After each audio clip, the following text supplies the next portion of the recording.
Alors, bonjour à tous. Je viens de mettre le PowerPoint complet du coup du cours, hein, puisque c'est notre dernière séance aujourd'hui. Voilà, donc écoutez, j'ai vu hein, que il y a malheureusement beaucoup d'étudiants qui ne suivent plus les séances ni en direct ni en différé. Alors, j'imagine que beaucoup d'entre eux vont chercher à les regarder ou en tout cas à réviser d'une manière ou d'une autre d'ici les examens qui auront lieu en début mai. Voilà, mais c'est vrai que c'est un peu embêtant quand même de ne pas avoir cette interaction qu'on a d'habitude, et je vois bien que vous êtes tous très fatigués par les conditions d'études. Donc voilà, écoutez, faites au mieux, quoi qu'il arrive. On aura sans doute, alors là aussi je ne sais pas, mais ça sera peut-être un examen en distanciel, hein, même si on pourra le faire en mai.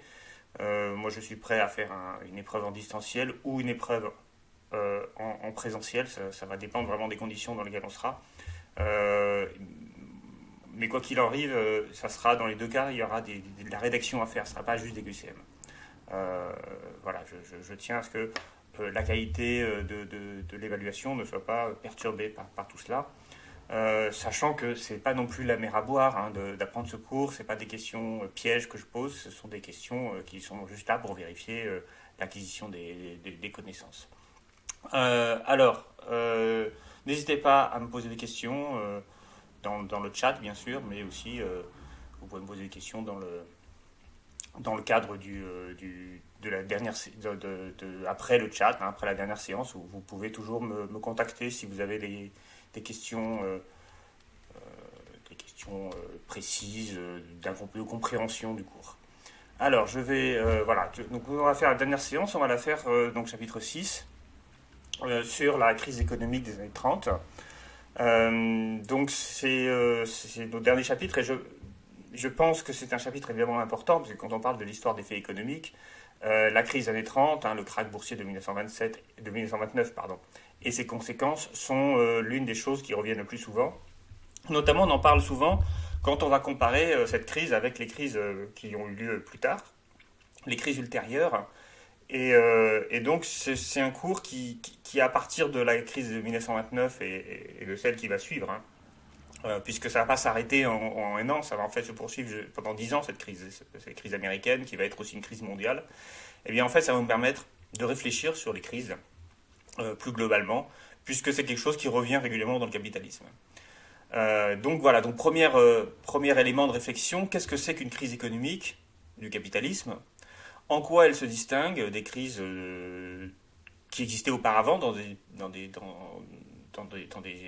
systèmes de production pré-capitalistes ou post-capitalistes, pourquoi pas, en fait dans d'autres systèmes. Et donc c'est intéressant de comprendre la nature de ce genre de crises qui reviennent régulièrement.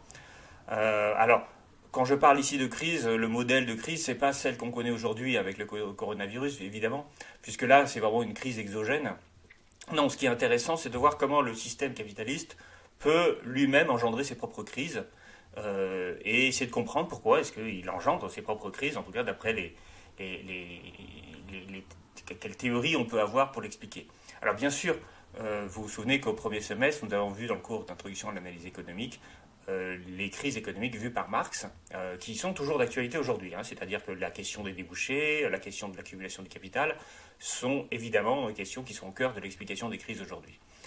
Mais on peut élargir et réfléchir sur une crise modèle, donc la crise de 1929 et ses conséquences, et essayer de comprendre si eh bien, on ne retrouve pas des éléments d'explication dans ces crises qui vont correspondre à d'autres moments de l'histoire, et notamment la crise de 2008, hein, qui est la dernière grande crise du capitalisme, une crise mondiale également, qui a touché les États-Unis et à la suite le monde entier, qu'on appelle aussi la crise des subprimes, hein, puisqu'elle a commencé dans le secteur immobilier américain, et ensuite s'est propagée dans tout le reste de l'économie. Alors voilà, premier élément, première question, qu'est-ce que c'est qu'une crise économique au temps du capitalisme, et en quoi elle se distingue des crises économiques qu'il peut y avoir dans d'autres systèmes? Eh bien justement, la première chose qu'il faut dire, c'est que ce sont rarement des crises agricoles, hein, ce sont des crises qui sont liées euh, au système économique tel qu'il fonctionne, et le système économique tel qu'il fonctionne aujourd'hui est un système dans lequel l'agriculture finalement est beaucoup moins présente, beaucoup moins prédominante. Deuxième élément important, les crises des modèles traditionnels ne sont pas des crises de surproduction, ce sont en général des crises de sous-production.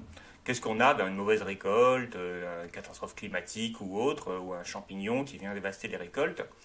Et du coup, là, il va y avoir une hausse du prix des biens alimentaires qui va entraîner des contestations sociales, parfois ce qu'on appelait des disettes, hein, c'est-à-dire en fait, des famines concrètement localisées, ou des révoltes sociales qui peuvent être le produit simplement du fait que les gens n'ont pas à manger et donc ils se révoltent contre les autorités. Alors ça, c'est quelque chose qu'on va voir traditionnellement dans tous les pays, hein, avant le système capitaliste. On pourrait dire même que la dernière crise de l'ancien système, c'est la crise du milieu du 19e siècle, 1845-1849, qui est une crise globale de production agricole, ce qui va toucher l'Europe, et qui est conjuguée à l'apparition d'un nouveau champignon, le mildiou, qui va dévaster les pommes de terre, qui va aussi dévaster les vignes et puis d'autres choses, hein, d'ailleurs, mais surtout les pommes de terre, parce que les pommes de terre sont à l'époque devenues un élément essentiel de l'alimentation, notamment des classes populaires. Et donc le fait qu'on ait à la fois moins de céréales, moins de blé et des cultures de pommes de terre qui ne donnent plus assez de pommes de terre, eh bien tout ça va avoir des conséquences en termes de capacité à s'alimenter. Il va y avoir notamment une grande famine en Irlande, hein, une énorme famine qui va tuer près d'1 million de personnes. Il y a 1 million d'Irlandais aussi qui vont émigrer aux États-Unis principalement. Donc c'est quelque chose qui va toucher profondément l'histoire de cette île, qui à l'époque est extrêmement pauvre, hein, bien sûr. Mais ces mauvaises récoltes vont aussi entraîner des révoltes populaires dans d'autres pays, notamment chez les milieux ouvriers. Et on va voir en 1848 hein, ce qu'on appelle le printemps des peuples. Hein, et d'ailleurs, c'est pas étonnant que ce soit au moment du printemps, parce qu'au moment du printemps, c'est là où on vit sur ses réserves. Hein. On n'a pas encore les nouvelles cultures et on a peu de choses à manger. Et donc, à l'hiver, printemps 1848, on a des manifestations contre le prix du pain, contre le prix de la vie, en fait, hein, qui vont se propager partout en Europe, notamment à Vienne, à Paris, etc. Et vous savez qu'en France, eh bien, ces révolutions vont abattre la monarchie de Juillet et instaurer la Deuxième République, qui va elle-même pas durer très longtemps. Alors, ce printemps des peuples, voilà, c'est un peu la conséquence sociale d'une crise, mais en fait qui n'est pas vraiment une crise du capitalisme au sens strict, puisque c'est une crise agricole, qui est le produit d'une situation de pénurie alimentaire. Et donc là, on est encore dans le modèle des crises de l'Ancien Régime. Après 1850, en tout cas en Europe occidentale et en Amérique du Nord, on ne va plus du tout se retrouver avec ce genre de crise alimentaire. On va avoir une autre forme de crise, qui sont des crises d'accumulation du capital. Typiquement, c'est ce genre de crise qu'on retrouve au XXe siècle. Excusez-moi, j'ai mon chat, voilà, qui est venu assister au dernier cours. Donc, après 1850, on doit avoir des crises qui sont des crises du capitalisme, et dans la logique, en fait, est radicalement l'inverse de celle des systèmes traditionnels, puisque ce sont des crises, finalement, de quoi? De surproduction. Et c'est là que ça paraît un peu bizarre, parce que crise de sous-production, de malproduction, on n'a pas assez d'aliments pour nourrir les gens, tout le monde comprend bien que ça crée une crise, mais l'idée qu'on peut trop produire, qu'on peut avoir trop de capacité de production par rapport à nos besoins, et que cela peut engendrer une crise, ça, c'est finalement beaucoup moins intuitif. Alors, si vous voulez comprendre le mécanisme de surproduction, il suffit de regarder quelque chose qui est absolument symptomatique d'une crise de surproduction, qui est la question du chômage. Le chômage, c'est bien un phénomène qui résulte du fait qu'on ne trouve pas d'emploi à des gens qui sont prêts à travailler. C'est-à-dire qu'on a des capacités de production qui ne sont pas employées. Et donc, si on a des capacités de production qui ne sont pas employées, c'est parce que simplement, l'emploi de ces capacités de production, mettre ces chômeurs au travail, eh bien, pose question, puisque le système globalement économique n'a pas besoin de davantage de richesse. Et donc là, typiquement, c'est un problème de surproduction. Le chômage, c'est un système de surproduction, et c'est typique du capitalisme. On n'a pas forcément de chômage dans les sociétés traditionnelles, on n'avait pas de chômage dans le système communiste, au contraire, on avait toujours une pénurie de main-d'œuvre. Dans le capitalisme, on a au contraire un surplus de main-d'œuvre, des gens qui ont le temps pour travailler, qui ont la capacité de travailler et à qui on ne trouve pas d'emploi parce que simplement ils n'ont rien à faire ou on n'a pas de production à leur donner. Alors, pour essayer de comprendre comment on peut en arriver là, comment on peut en arriver à une crise de surproduction ou de production qui ne trouve pas de débouchés, eh bien justement, ce sont des productions qui sont liées à la difficulté de trouver des demandes solvables et en même temps à une forte croissance des capacités de production. Et donc, souvenez-vous, dans l'économie, c'est pas très compliqué. Hein, on résume en général la question de la capacité de production par l'accumulation du capital.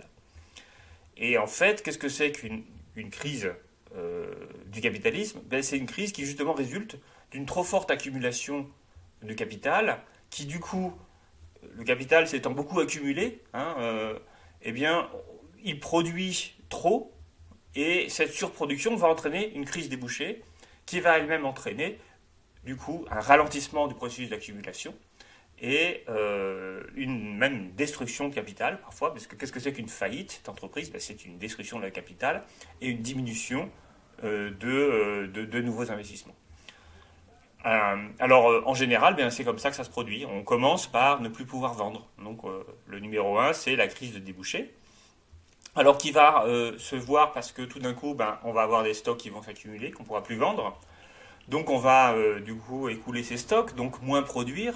Donc si on produit moins, logiquement, on va moins investir. Et à partir de là, puisqu'on a moins investi, on va moins recruter de personnes et donc le chômage va apparaître comme résultant logique de cette crise. Alors ça, c'est, on va dire, le schéma traditionnel quand on analyse les choses en termes réels.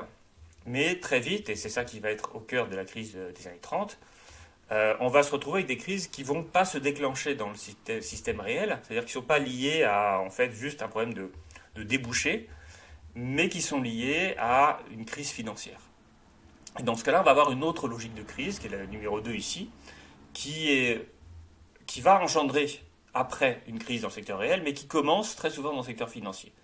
Alors, pour comprendre comment est-ce qu'une crise peut commencer dans le secteur financier, il faut savoir, souvenez-vous, que la finance est ce qui permet de financer donc, les investissements des entreprises à partir d'émissions de titres, à partir d'emprunts bancaires.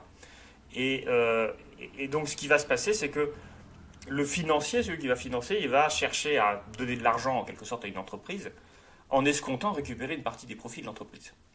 Et en fait, tout le problème, il est que tout d'un coup, l'entreprise dont on espérait qu'elle ferait du profit, en réalité, ne fait pas le profit attendu. Pour plein de raisons, parce que son projet d'investissement était mauvais, parce que la conjoncture était mauvaise, ou parce que l'entrepreneur était idiot, ce qui est tout à fait possible également. Et donc, dans ce cas-là, puisqu'il n'y a pas de profit attendu, l'entreprise pourrait faire faillite, et donc l'argent qu'on a mis dans l'entreprise va disparaître. Et c'est ça qui va entraîner, en quelque sorte, la brutalité des crises financières, c'est qu'à un moment, on pense que ce qu'on a prêté, on va le récupérer, et puis le lendemain, en fait, on s'aperçoit qu'on ne récupérera pas.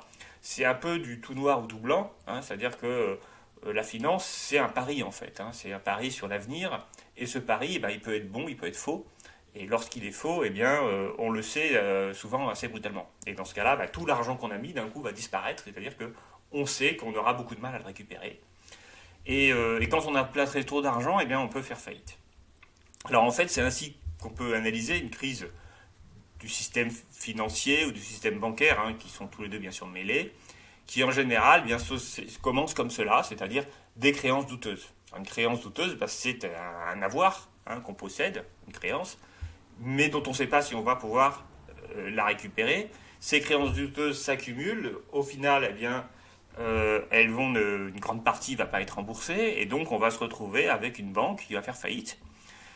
Quand des banques font faillite, le système financier peut être directement attaqué par le fait que les banques vont arrêter d'accorder des prêts pour éviter de prendre des risques. Elles vont s'apercevoir parce qu'en général, il y a un phénomène mimétique, c'est-à-dire quand une banque fait faillite, d'autres banques se disent tiens, peut-être que moi aussi mes créances sont douteuses. On a aussi des banques qui sont très fortement liées entre elles, c'est-à-dire qu'elles se doivent beaucoup d'argent mutuellement, donc on a une qui fait faillite, elle ne rembourse pas aux autres banques. Et quoi qu'il arrive, en ces périodes-là, on va tout d'un coup freiner les prêts, ce qu'on appelle un credit crunch, un effondrement du crédit. Les banques vont arrêter de prêter et du coup vont renchérir le coût du prêt de manière très importante, ce qui veut dire que les entreprises vont ne plus pouvoir se financer et financer leurs investissements. Et là, typiquement, on a une crise qui part du secteur financier, qui va se retrouver ensuite dans l'économie réelle, puisque si les banques, les entreprises ne peuvent plus trouver de financement pour leurs investissements, elles vont arrêter d'investir, et là, on va se retrouver dans une crise ici de surproduction, c'est-à-dire on va plus pouvoir accumuler du capital, et on va chercher à licencier des gens, parce qu'on n'aura plus de personnes, d'emplois à créer, si on n'arrive plus à créer du capital. Alors ça c'est la logique des crises financières, mais avant d'arriver sur la crise de 1929, je voulais vous recommander 2 livres qui m'ont servi pour faire ce cours-là. Alors ce n'est pas les seuls livres bien sûr, mais si je les cite c'est parce que d'abord ils sont très bien. Ils sont du même auteur, John Kenneth Galbraith. Et alors le plus connu de ces 2 livres, c'est celui de gauche, La crise économique de 1929, qui est un livre écrit en 1950, à peu près, dans le début des années 50, par un jeune économiste à l'époque qui s'appelle donc Galbraith et qui retrace l'histoire de la crise de 1929. Et c'est extrêmement intéressant puisque il étudie les économistes de l'époque, ce qu'ils disaient, les banquiers de l'époque, ce qu'ils disaient, ce qu'ils faisaient. Et il étudie un peu le jour l'évolution de la crise. C'est presque plus un livre d'historien qu'un livre d'économie. Et puis bien plus tard, dans les années 90, il a publié un autre livre très court, d'une centaine de pages, Brève histoire de l'euphorie financière, dans lequel il revient sur l'ensemble des crises financières qui ont lieu depuis la crise de Tulip aux Pays-Bas au XVIe siècle. Il y avait une spéculation sur l'oignon de tulipe à cette époque-là, jusqu'aux crises des années 80, 90, puisque ce livre est écrit en 94, donc il ne voit pas évidemment les crises d'après. Et en fait, l'argument de Galbraith, c'est de dire que toutes les crises obéissent un peu au même modèle, au même schéma. Des gens qui se croient plus malins que les autres et qui vont chercher à trouver une martingale pour gagner plus d'argent. Et tout ça fait que beaucoup de gens vont lui suivre, ils vont se croire très intelligents, et puis un jour, tout ça va s'effondrer. Et comme tout le monde aura beaucoup imité cette personne-là, eh bien, tout va s'effondrer d'un coup. Et voilà, et donc c'est pour ça qu'il parle d'euphorie financière, parce que tout commence toujours, une crise commence toujours par un moment d'euphorie, un moment de perte de contrôle. Voilà, alors, après cela, on a eu la crise de la bulle Internet en 2000-2001, on a eu la crise donc, de subprime. Voilà, donc toujours un peu les mêmes mécanismes qui sont au cœur des crises financières. Et si je voulais continuer, je pourrais dire que par exemple aujourd'hui, ce qui se passe sur les crypto-monnaies ressemble tout à fait à ce dont parle Galbraith, c'est-à-dire une forme d'euphorie. Vous voyez les pubs parfois sur les réseaux sociaux où les gens disent regardez, le bitcoin ne cesse d'augmenter, vous achetez maintenant et vous allez voir, ça va valoir plus dans un an. Typiquement, on est dans les mécanismes d'euphorie financière et systématiquement, cela se finit par arriver sur un crack, mais on ne sait jamais quand le crack va arriver. C'est ça aussi le souci. Alors, avant de parler de la crise des années 30, je voudrais revenir sur les crises de la fin du 19e siècle, du début du 20e siècle, et de la situation économique, notamment aux États-Unis, mais globalement dans le monde développé. Et vous rappelez que les crises existaient avant 1929, c'est-à-dire qu'au moment où la crise de 1929 éclate, on savait qu'il y avait des cycles des affaires, on savait qu'il y avait des moments de croissance et des moments de crise, même si on n'avait pas de très bons outils statistiques, on n'avait pas le PIB, on ne mesurait même pas le chômage, donc c'était difficile d'évaluer, on va dire, les crises, mais on voyait la multiplication des faillites, notamment des banques.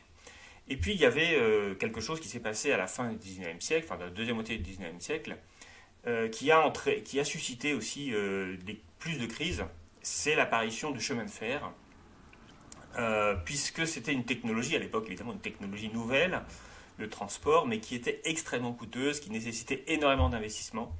Et dans ce cas-là, eh bien, le secteur financier, bancaire et financier a mis énormément d'argent dans les chemins de fer, mais c'était une activité qui était elle aussi extrêmement risquée, puisque une ligne de chemin de fer était rentable que si on avait suffisamment de demandes, de péages à payer. Et parfois, en fait, on n'anticipait pas forcément les besoins et la valeur d'une ligne de chemin de fer. Donc, que se passe-t-il ? Eh bien, toutes les banques qui financent ces lignes de chemin de fer, cette nouvelle technologie, donc là, il y a aussi sans doute un côté euphorique. Allons-y tous, le chemin de fer, c'est l'avenir. C'est en quoi ils avaient raison, le chemin de fer c'est l'avenir, et on peut encore le dire aujourd'hui. Mais le problème c'est que c'est pas parce que c'est l'avenir que c'est rentable. et que c'est rentable au niveau où on l'attend. Par ailleurs, quand on construit une voie de chemin de fer, on a toujours un coût au départ et puis on a un coût à l'arrivée. Et souvent, le coût à l'arrivée est bien supérieur au coût de départ. Je veux dire par là que vous anticipez un coût, hein, et donc pour faire vos calculs, vous regardez combien ça va vous coûter, combien vous attendez de revenus de la ligne de chemin de fer, hein, c'est-à-dire les péages, les trains qui vont vous payer un péage. Hein, c'est comme ça qu'on gagne de l'argent. Euh, vous êtes rentable à l'instant T, hein, mais si vous apercevez qu'en fait les coûts de construction sont bien plus élevés, ce qui arrive très souvent, et que après les revenus sont un peu moins, vous étiez peut-être un peu optimiste, ne sont pas exactement l'arrivée là où vous pensiez, et bien très vite un projet rentable peut se transformer en gabegie totale financière. Un exemple plus récent d'ailleurs, c'est le tunnel sous la Manche, hein, qui est aussi un tunnel ferroviaire par ailleurs, et qui a coûté beaucoup beaucoup plus cher que ce qui était anticipé, qui a été financé par le système financier, par des gens, hein, qui ont acheté des actions du tunnel sous la Manche, et à la fin, ils ont perdu énormément d'argent parce qu'en fait, le projet était beaucoup moins rentable que ce qui était prévu au départ.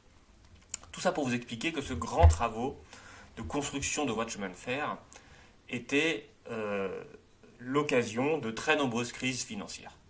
Et quand on regarde ce qui s'est passé, notamment quand on regarde les crises, alors on va ici vérifier et comptabiliser à partir du nombre de faillites de banques, par exemple, eh bien, les banques font faillite en général parce qu'elles ont investi dans des voies de chemin de fer qui ont été moins rentables ou plus coûteuses que ce qui était anticipé. Et donc, leurs créanciers ne remboursent pas, et donc les banques, comme elles ont mis beaucoup d'argent, elles font faillite. Et là, vous voyez, on a une série de crises, 1857, 1866, 1873. Alors, la crise des années 1890, c'est une énorme crise qui va toucher bien au-delà du système financier, qui va être ce qu'on appelait la première Grande Dépression, hein, parce qu'en fait, on en parlait la Grande Dépression déjà à cette époque-là, mais toutes ces crises commencent avec le ferroviaire, hein, avec des faillites de banques qui sont engagées de manière trop importante dans ces activités ferroviaires. Alors bien sûr, ensuite, ce qui va se passer, c'est que la finance va elle-même se développer. C'est-à-dire la finance, il y a deux aspects, hein, deux manières de financer, le crédit bancaire, donc ça on vient d'en parler, mais aussi la souscription, hein, à l'épargne, auprès de l'épargne des épargnants, d'actions, d'obligations, hein, ça c'est très souvent des actions. Et ces actions, elles vont progressivement se développer dans la deuxième moitié du 19e siècle. Et elles vont se développer, c'est soudé par action, et on va développer également des bourses d'échange. Alors, une bourse, qu'est-ce que c'est? C'est un endroit où on va revendre les actions qu'on a achetées à un prix qui va être négocié dans le cadre du marché boursier. Et alors là, il va se passer un phénomène qu'on connaît très bien, hein, en finance, qui est la spéculation, c'est-à-dire j'achète quelque chose maintenant, non pas parce que ça m'intéresse de garder, de toucher la rentabilité de cette action, de toucher le dividende qu'on nous promet, mais parce que j'anticipe une hausse du cours, et du coup je vais pouvoir en vendre plus tard. L'idée d'acheter quelque chose non pas pour la valeur intrinsèque qu'il possède, c'est-à-dire le fait qu'il procure des dividendes, qu'il vous fait payer des dividendes, mais dans l'espoir que l'actif que vous avez acheté va avoir son prix augmenté et que vous allez faire un profit dessus en la revente, c'est typiquement ce qu'on appelle un mécanisme de spéculation. La spéculation, si je parle de phénomène spéculatif, notez-le si vous n'avez pas eu le temps de le noter ou si ce n'est pas clair pour vous, la spéculation c'est une activité qui consiste à gagner de l'argent sur la variation des cours d'un actif. Donc, je le répète, la spéculation c'est quelque chose qui consiste à gagner de l'argent sur la variation des cours d'un actif, des cours ou des prix d'un actif. C'est la même chose. C'est-à-dire que vous cherchez à acheter, vendre, acheter pas cher, vendre plus cher. Et là, quand vous êtes dans un mécanisme de spéculation, eh bien, vous n'allez pas chercher l'intérêt de l'objet que vous allez acheter. L'objet que vous allez acheter, en fait, ne va vous intéresser que parce que vous prévoyez qu'il va monter. Alors, c'est typiquement ce qu'on constate sur les crypto-monnaies aujourd'hui. C'est-à-dire que les gens qui achètent des crypto-monnaies, du bitcoin, typiquement, ce n'est absolument pas parce qu'ils ont un usage du bitcoin. Ou très peu. La grande majorité de ceux qui achètent du bitcoin, c'est parce qu'ils croient que ça va monter. Et donc, ils veulent faire des profits en revendant. Et d'ailleurs, les publicités que vous voyez, je ne sais pas si vous avez vu ces publicités sur les réseaux sociaux, elles sont parfois uniquement axées sur cet argument. Vous achetez maintenant, vous vendez plus tard. et du coup vous gagnez de l'argent. Mais on comprend bien qu'il y a un souci par rapport à ça, c'est que la spéculation ne peut marcher que si d'autres perdent de l'argent en fait, hein. C'est-à-dire que d'autres gens achètent au moment où vous voulez vendre, c'est-à-dire achètent cher. Alors les phénomènes spéculatifs, ils sont pas nouveaux, hein, ils existent depuis tout le temps. Par ailleurs, vous n'avez pas besoin de titres financiers pour faire la spéculation. Vous pouvez tout à fait faire la spéculation sur n'importe quel actif, c'est-à-dire n'importe quel objet qui a de la valeur, et en particulier ceux sur lesquels les gens font le plus de spéculation, c'est sur l'immobilier. Vous achetez une maison, un appartement, eh bien, beaucoup de gens pensent que s'ils achètent une maison tant d'argent, eh bien, ils ne feront une bonne affaire que s'ils la revendent plus cher après. L'idée que le prix immobilier monte spontanément et que forcément on va revendre plus cher ce qu'on a acheté, c'est une idée qui est très ancrée chez les gens et qui n'est pas toujours vraie. Il y a des crises immobilières qui peuvent durer des dizaines d'années ou dans lesquelles les prix de l'immobilier ne font que baisser. Voilà, donc vous achetez, vous ne pouvez jamais être certain que quelle que soit la chose que vous achetez, vous la revendrez plus cher. Ça, c'est pas vrai. Bon, alors les phénomènes de spéculation les plus célèbres, c'est la tulipomania du XVIIe siècle aux Pays-Bas. Donc j'en ai déjà parlé, hein, ça a duré 4 ans. C'est une période où l'oignon de tulipe valait de plus en plus cher. Le tulipe, qui est une fleur qui vient de Turquie, qui était très populaire à l'époque. Et donc tout le monde achetait des oignons de tulipe, mais pas simplement pour s'intéresser à... pour planter des tulipes. Ils achetaient des oignons de tulipe pour les revendre plus cher, en fait. Donc voilà, typiquement, c'est un mécanisme de spéculation. Et au bout d'un moment, on dit, alors je ne sais pas si c'est vrai, mais que l'oignon de tulipe valait autant d'argent qu'un carrosse, quoi, qu'un petit carrosse. Ce qui veut dire voilà, qu'on est arrivé sur des prix de l'oignon de tulipe totalement aberrants. En France, on a connu le système Low. Alors, le système Low, c'est un système de financement de la royauté de l'époque, au temps de la Régence. C'est-à-dire après la mort de Louis XIV, voilà, le gouvernement français cherchait à retrouver un peu d'argent. Et donc, il avait cherché à émettre des titres dont la rentabilité proposée était liée à l'exploitation des colonies, notamment de la Louisiane. Et donc, le problème, c'est que pour que ces titres aient de la valeur, il fallait qu'il y ait du profit qui soit réalisé en Louisiane. Or, le Louisiane était un territoire français qui était quand même très peu développé. Et donc, il y a eu un véritable phénomène spéculatif où on a commencé à racheter des titres uniquement parce qu'on pensait qu'ils allaient augmenter, sans vraiment s'intéresser au développement de la Louisiane au sens strict. Et donc, évidemment, quand les revenus ne sont pas arrivés, eh bien, les titres se sont totalement effondrés. Alors, ce qui est la particularité, c'est que Low, il a aussi introduit le papier-monnaie, puisque ces titres, en fait, étaient en papier, et on pouvait s'échanger des papiers. C'était donc ça a à la fois fait son succès et en même temps causé sa perte, puisque trop de succès parfois en finance, ça peut poser problème. Alors voilà, la grande crise de la fin du XIXe siècle, c'est la crise de 1893. Alors aux États-Unis, donc en Europe, elle est aussi très grave, elle commence un peu avant d'ailleurs. Aux États-Unis, quand elle arrive en 1893, c'est vraiment la première grande crise du nouveau continent. C'est la première fois que vraiment il y a une hausse du chômage. Et comme souvent, elle fait suite à une phase d'expansion très rapide. Puisque l'accumulation de capital, souvenez-vous les mécanismes, on accumule trop de capital, donc on a trop de facteurs de production, puis tout d'un coup, le capital il n'est pas rentable, et donc voilà, il y a une crise. Et elle est liée, bien sûr, comme très souvent, à la faillite d'une grande compagnie ferroviaire. Et donc toutes les banques qui avaient investi dans cette compagnie subissent des pertes. Et c'est à ce moment-là qu'on va avoir apparaître la première grande panique bancaire.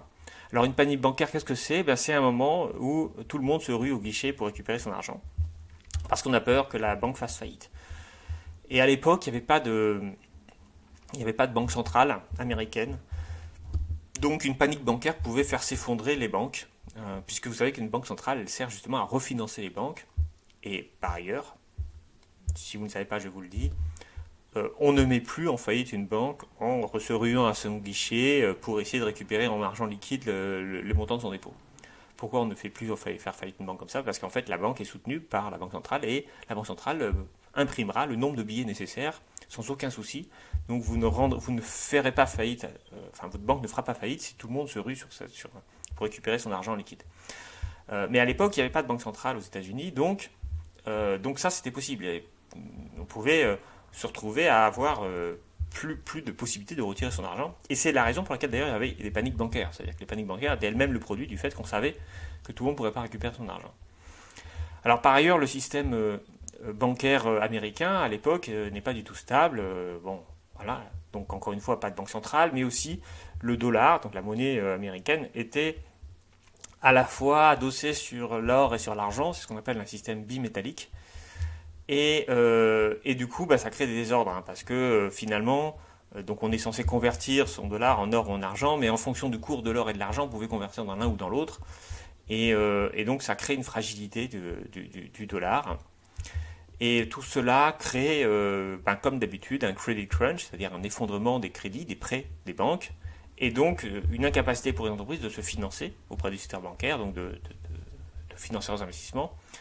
Et donc, si on n'arrive plus à financer ces investissements, c'est trop coûteux, on arrête d'investir, donc on arrête de produire, et on arrête d'embaucher, donc on a du chômage. Et alors là, on n'avait pas de statistiques du chômage, mais on a pu les reconstruire a posteriori, essayer d'évaluer. Et on évalue que le chômage est passé de 4% à plus de 10%, et parfois plus de 14%, notamment dans les grandes villes, hein, qui sont les villes industrielles, parce que dans les campagnes, il n'y a pas beaucoup de chômage.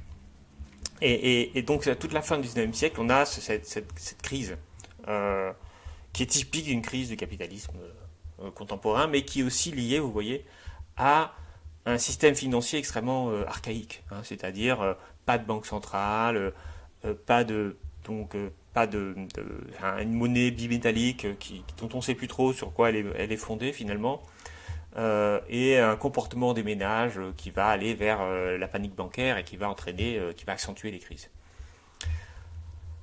Bon, après 1898, l'économie américaine se redresse, on va créer une banque centrale, on va réorganiser un peu la finance, et l'économie américaine se redresse et devient très rapidement, au début du XXe siècle, l'économie la plus prospère du monde en PIB par habitant. Elle devient plus riche par habitant que le Royaume-Uni. En 1913, le PIB par habitant américain représente plus du double de celui de la moyenne européenne. Hein, donc vous voyez. Et après la guerre, évidemment, ça va être encore mieux, hein, puisque la guerre va arrêter la croissance de l'Europe. Et globalement, les années 20 sont des années de grande prospérité. Alors, je reviendrai avec une crise qui est la crise de 1921, mais j'y reviendrai, mais c'est une crise très courte, mais globalement l'économie est prospère. Alors ce qui fait aussi la prospérité de l'économie américaine, c'est le fait que c'est une économie d'immigration. Jusque là aussi dans les années 20, il n'y a aucune restriction sur l'immigration, une immigration qui est au départ évidemment principalement européenne, mais qui commence beaucoup à s'ouvrir à l'Asie. Notamment la construction du chemin de fer a beaucoup employé d'ouvriers chinois. Cette main-d'œuvre en fait est vraiment source de richesse, puisque les gens ils arrivent pour entreprendre, enfin pas tous bien sûr, mais beaucoup.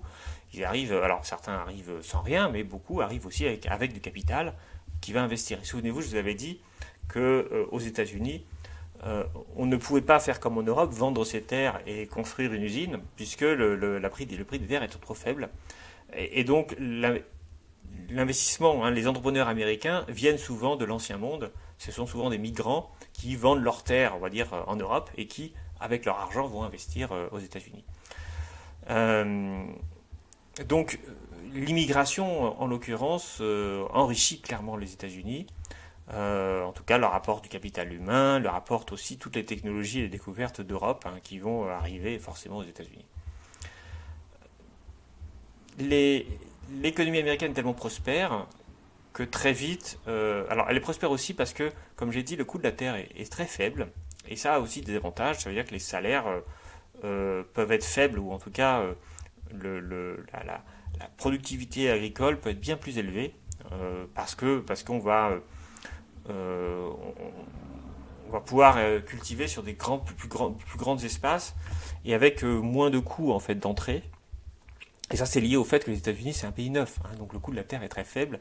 Donc le prix des matières premières et notamment des biens alimentaires est faible, hein, et donc ça va enrichir de fait la classe ouvrière. Et donc la classe ouvrière prospère également. Hein, Et on a une classe moyenne qui émerge. Une classe moyenne, donc c'est pas les classes moyennes, c'est pas les, les gens moyens, c'est des gens qui sont au-dessus de la moyenne. Hein. Les classes moyennes, on va dire que c'est les personnes qui sont relativement riches sans être très riches. Hein. Typiquement, c'est les, voilà, les profs de lycée, les cadres, voilà, enfin des gens, ou même les cadres supérieurs. Hein. C'est des gens qui sont dans les classes moyennes. Et donc, eux, ils vont apparaître aux États-Unis vraiment très vite, à la fin 19e, début 20e. Et ils vont bénéficier de tout un ensemble d'innovations, d'améliorations technologiques, de nouveaux services, développement de transports publics, des grands magasins, le développement du cinéma, qui fait apparaître la culture de masse, la TSF, donc la radio, hein, qui fait là aussi, qui rend, on va dire, qui devient un média extrêmement populaire avec des feuilletons qui vont se passer à la radio. On aura même, avant même le cinéma, des spectacles qui sont destinés vraiment à la population, à une population plus large, pas juste aristocratique, c'est ce qu'on appelle le phénomène des opérettes en Europe, mais très vite aux États-Unis, ça va être les comédies musicales. Alors, c'est en fait un sous-opéra, hein, un opéra, on va dire, plus facile d'accès, plus rigolo, voilà, typiquement une comédie musicale. Euh, Au début du XXe siècle, le développement urbain, enfin, on va vraiment connaître une vraie vie urbaine, partout d'ailleurs, pas qu'aux États-Unis, hein, aussi en Europe. Tout à l'heure, l'apparition des grands magasins, c'était aussi un phénomène qu'on voit apparaître dans la deuxième moitié du XIXe siècle en Europe, notamment à Paris. Hein, c'est là qu'on va voir apparaître les galeries de Lafayette, enfin, tout ce genre de magasins. Euh, alors, ces magasins ne sont pas, comment dire, c'est pas pour le grand public, hein, c'est pour voilà, la classe moyenne, moyenne supérieure. Hein, c'est pour un public un peu plus fortuné, mais qui déjà n'est plus juste les 0,1% d'aristocratique. C'est quelque chose de plus grand. C'est les gens qui habitent globalement en ville et qui ont des revenus assez confortables. Alors, ce qui va aussi changer les villes américaines, c'est l'apparition des gratte-ciels. Gratte-ciels qui apparaissent parce qu'on invente l'ascenseur. Ou en tout cas, on parvient à construire des ascenseurs qui fonctionnent à l'électricité. Et donc là aussi, c'est lié au développement du réseau électrique, développement de l'électroménager. Et là, on fait apparaître des maisons, des immeubles qui vont avoir un confort qu'on n'a jamais vu dans l'histoire auparavant. Le confort moderne, c'est-à-dire l'électroménager. Les ascenseurs. Alors l'électroménager, on pense notamment bien sûr à la machine à laver qui va apparaître. Donc ça, c'est extrêmement important. L'aspirateur. Dans les l'eau courante, évidemment, l'électricité. Dans les gratte-ciels construits dans les années 20, on avait parfois des systèmes d'aspiration qui étaient tout à fait simples. C'est-à-dire qu'en fait, l'aspirateur était compris dans l'appartement. Vous aviez une bouche qui aspirait, une bouche aspirante dans le mur. Voilà. Vous branchiez un tuyau et puis hop, vous pouvez aspirer comme ça votre salon avec cette bouche aspirante qui était déjà construite dans l'immeuble. On avait voilà, des choses comme ça qui paraissaient à l'époque absolument géniales et modernes, et qui par ailleurs étaient géniales et modernes. Hein. Alors je ne parle même pas de voilà, l'électricité dans les rues, partout. Hein. Auparavant on était chauffé au gaz, maintenant, enfin chauffé, pardon. On était éclairé au gaz, maintenant on est éclairé à l'électricité partout. Voilà, donc tout ça vraiment transforme, et puis bien sûr la voiture qui va apparaître. Une chose que je voulais vous dire, mais je vais vous le dire maintenant, je ne sais pas si j'ai prévu de le dire après. Je suis allé, je vais revenir sur la diapo d'avant, il y a quelques années, je suis allé aux États-Unis, à Atlanta. Atlanta, vous savez, c'est la ville de Martin Luther King. Martin Luther King, il est né dans les années 30, ou 20, je ne sais plus. Mais quand il était enfant, hein, on peut visiter donc la maison d'enfance de Martin Luther King, et donc à la fin des années 30, eh bien, on peut voir comment les gens vivaient, là aussi les classes moyennes. Hein. Martin Luther King était fils de pasteur noir, bien sûr, à Atlanta, donc c'est pas les très riches, c'est pas des pauvres non plus, c'est des gens qui sont voilà, typiquement profs de lycée, voilà, classe moyenne. Et dans la maison, à la fin des années 30, dans la maison de Martin Luther King, il y a une machine à laver, un poste de radio TSF, un piano, Et le père de Martin Luther King avait même acheté une voiture et avait même fait construire dans son jardin un garage pour mettre la voiture. Et voilà, et donc ça, c'est un niveau de confort, bien sûr, l'électricité, l'eau courante, l'eau froide, l'eau chaude, hein, tout ça. Ça, c'est un niveau de confort que la France ne connaîtra que dans les années 50 et 60. Donc vous voyez, les Américains sont extrêmement en avance sur... Pardon. Je remets mon micro en place. Les Américains sont extrêmement en avance sur les Européens. Ils ont 20 ans, 30 ans d'avance, hein, globalement, en particulier sur les Français, au niveau du confort. Alors voilà. Ça, c'est la situation du début du XXe siècle, mais je vous l'ai dit, il y a une crise qui apparaît aux États-Unis avant la crise du 29, une crise qui va être assez courte, mais qui va être assez intéressante à étudier, qui est en fait liée à la fin de la Première Guerre mondiale. Alors, que se passe-t-il pendant la Première Guerre mondiale ? Eh bien, souvenez-vous, l'Europe donc est en pleine guerre. Les États-Unis ne sont pas touchés directement par cette guerre, mais ils vont arriver dans la guerre au début de l'année 1917. Ils vont mettre un peu de temps d'ailleurs pour arriver. Enfin, ça va être voilà, globalement, l'aide américaine va arriver. La guerre sera quasiment terminée. Mais ils ont contribué à l'effort de guerre européen, notamment en produisant massivement des céréales, des biens alimentaires qui vont revendre aux Européens, puisque les agriculteurs sont souvent au front. Hein, les paysans, les fils aînés des paysans sont souvent, ou cadets d'ailleurs, enfin bon, la main-d'œuvre paysanne se retrouve très souvent au front. Et donc la production agricole chute sur le vieux continent. Et donc ils importent beaucoup de céréales aux États-Unis. Et ça a entraîné une forme de révolution agricole aux États-Unis, puisque très vite les céréaliers vont se mettre à mécaniser l'agriculture. Donc là, on est dans les années 20, après la Première Guerre mondiale.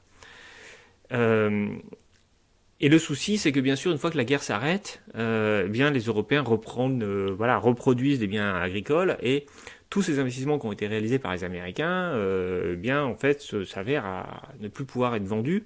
Donc on a des prix agricoles qui chutent, et les exportations, bien sûr, qui chutent. Or, beaucoup d'agriculteurs américains s'étaient endettés pour acheter des tracteurs, hein, déjà, donc mécanisés. Et donc, les chutes du revenu vont entraîner une crise dans les campagnes. Une crise qui ne va pas rester dans les campagnes. Pourquoi ? Parce que l'agriculture, ça représente quand même une part importante de la population active, hein, 27% de la population active, qui voit ses revenus diminuer de 25% entre 1919 et 1920, puis de 50% à cause de la chute des cours des céréales entre 1920 et 1921. Tout ça, quand vous êtes endetté, fait que très vite, beaucoup d'exploitations font faillite. En plus, on a les soldats qui sont rapatriés, et puis on a tous les gens qui travaillent dans l'industrie d'armement qui ne peuvent plus produire. Et donc la fin de la guerre, en fait, produit quand même une crise économique avec chute des revenus agricoles qui touche plus d'un quart de la population. Nouveaux chômeurs, parce qu'on a plein de soldats qu'on démobilise et qui, du coup, se retrouvent à devoir chercher du travail. Et puis, tout le secteur de l'armement qui, lui aussi, a beaucoup moins de débouchés. Tout ça fait que les gens perdent des revenus et que l'industrie classique n'arrive plus à trouver des débouchés. Et donc, on a une hausse du chômage assez importante. Hein. Dans l'industrie, 20% de la population active est au chômage. On arrive à 12% de chômeurs, globalement. Et donc, on a peur, évidemment, que la crise se prolonge. Mais en fait, la crise ne se prolonge pas. Elle s'arrête très vite, puisqu'il y a des nouveaux secteurs de croissance, l'automobile, la TSF, le bâtiment, hein, avec les gratte-ciel, etc. Et donc, dans les villes, la croissance repart assez vite dans les années 20. Néanmoins, dans les campagnes, ça va rester la crise. C'est-à-dire que la chute des cours des produits agricoles va se continuer pendant toutes les années 20. Et les campagnes vont être très pauvres et elles vont être très affaiblies, en particulier par la crise de 1929 qui va se rajouter à une crise structurelle dans l'agriculture américaine. Alors, donc les années 20 après 21, les nouveaux secteurs de l'industrie, voilà, l'ère moderne, j'en parlais tout à l'heure, l'ère nouvelle, c'est ça, c'est marqué sur un diapo, c'est une phase de prospérité qui ressemble un peu à ce qu'on a connu dans les années 90, 2000, avec la nouvelle économie, l'idée que les nouvelles technologies allaient apporter la croissance. Eh bien aussi, ils avaient à l'époque des nouvelles technologies, ils avaient l'électroménager, la TSF, le cinéma, les gratte-ciel, enfin tout un ensemble de nouvelles façons de produire, de nouveaux biens de consommation qui a suscité en fait l'euphorie et l'idée que eh bien on allait retrouver une grande croissance économique. Cette prospérité va rendre, enfin la prospérité des années 20 aux États-Unis, elle est liée à des véritables phénomènes, qui est ces nouveaux produits, cette nouvelle force, hausse de la production, etc. Mais elle est aussi liée à des facteurs psychologiques.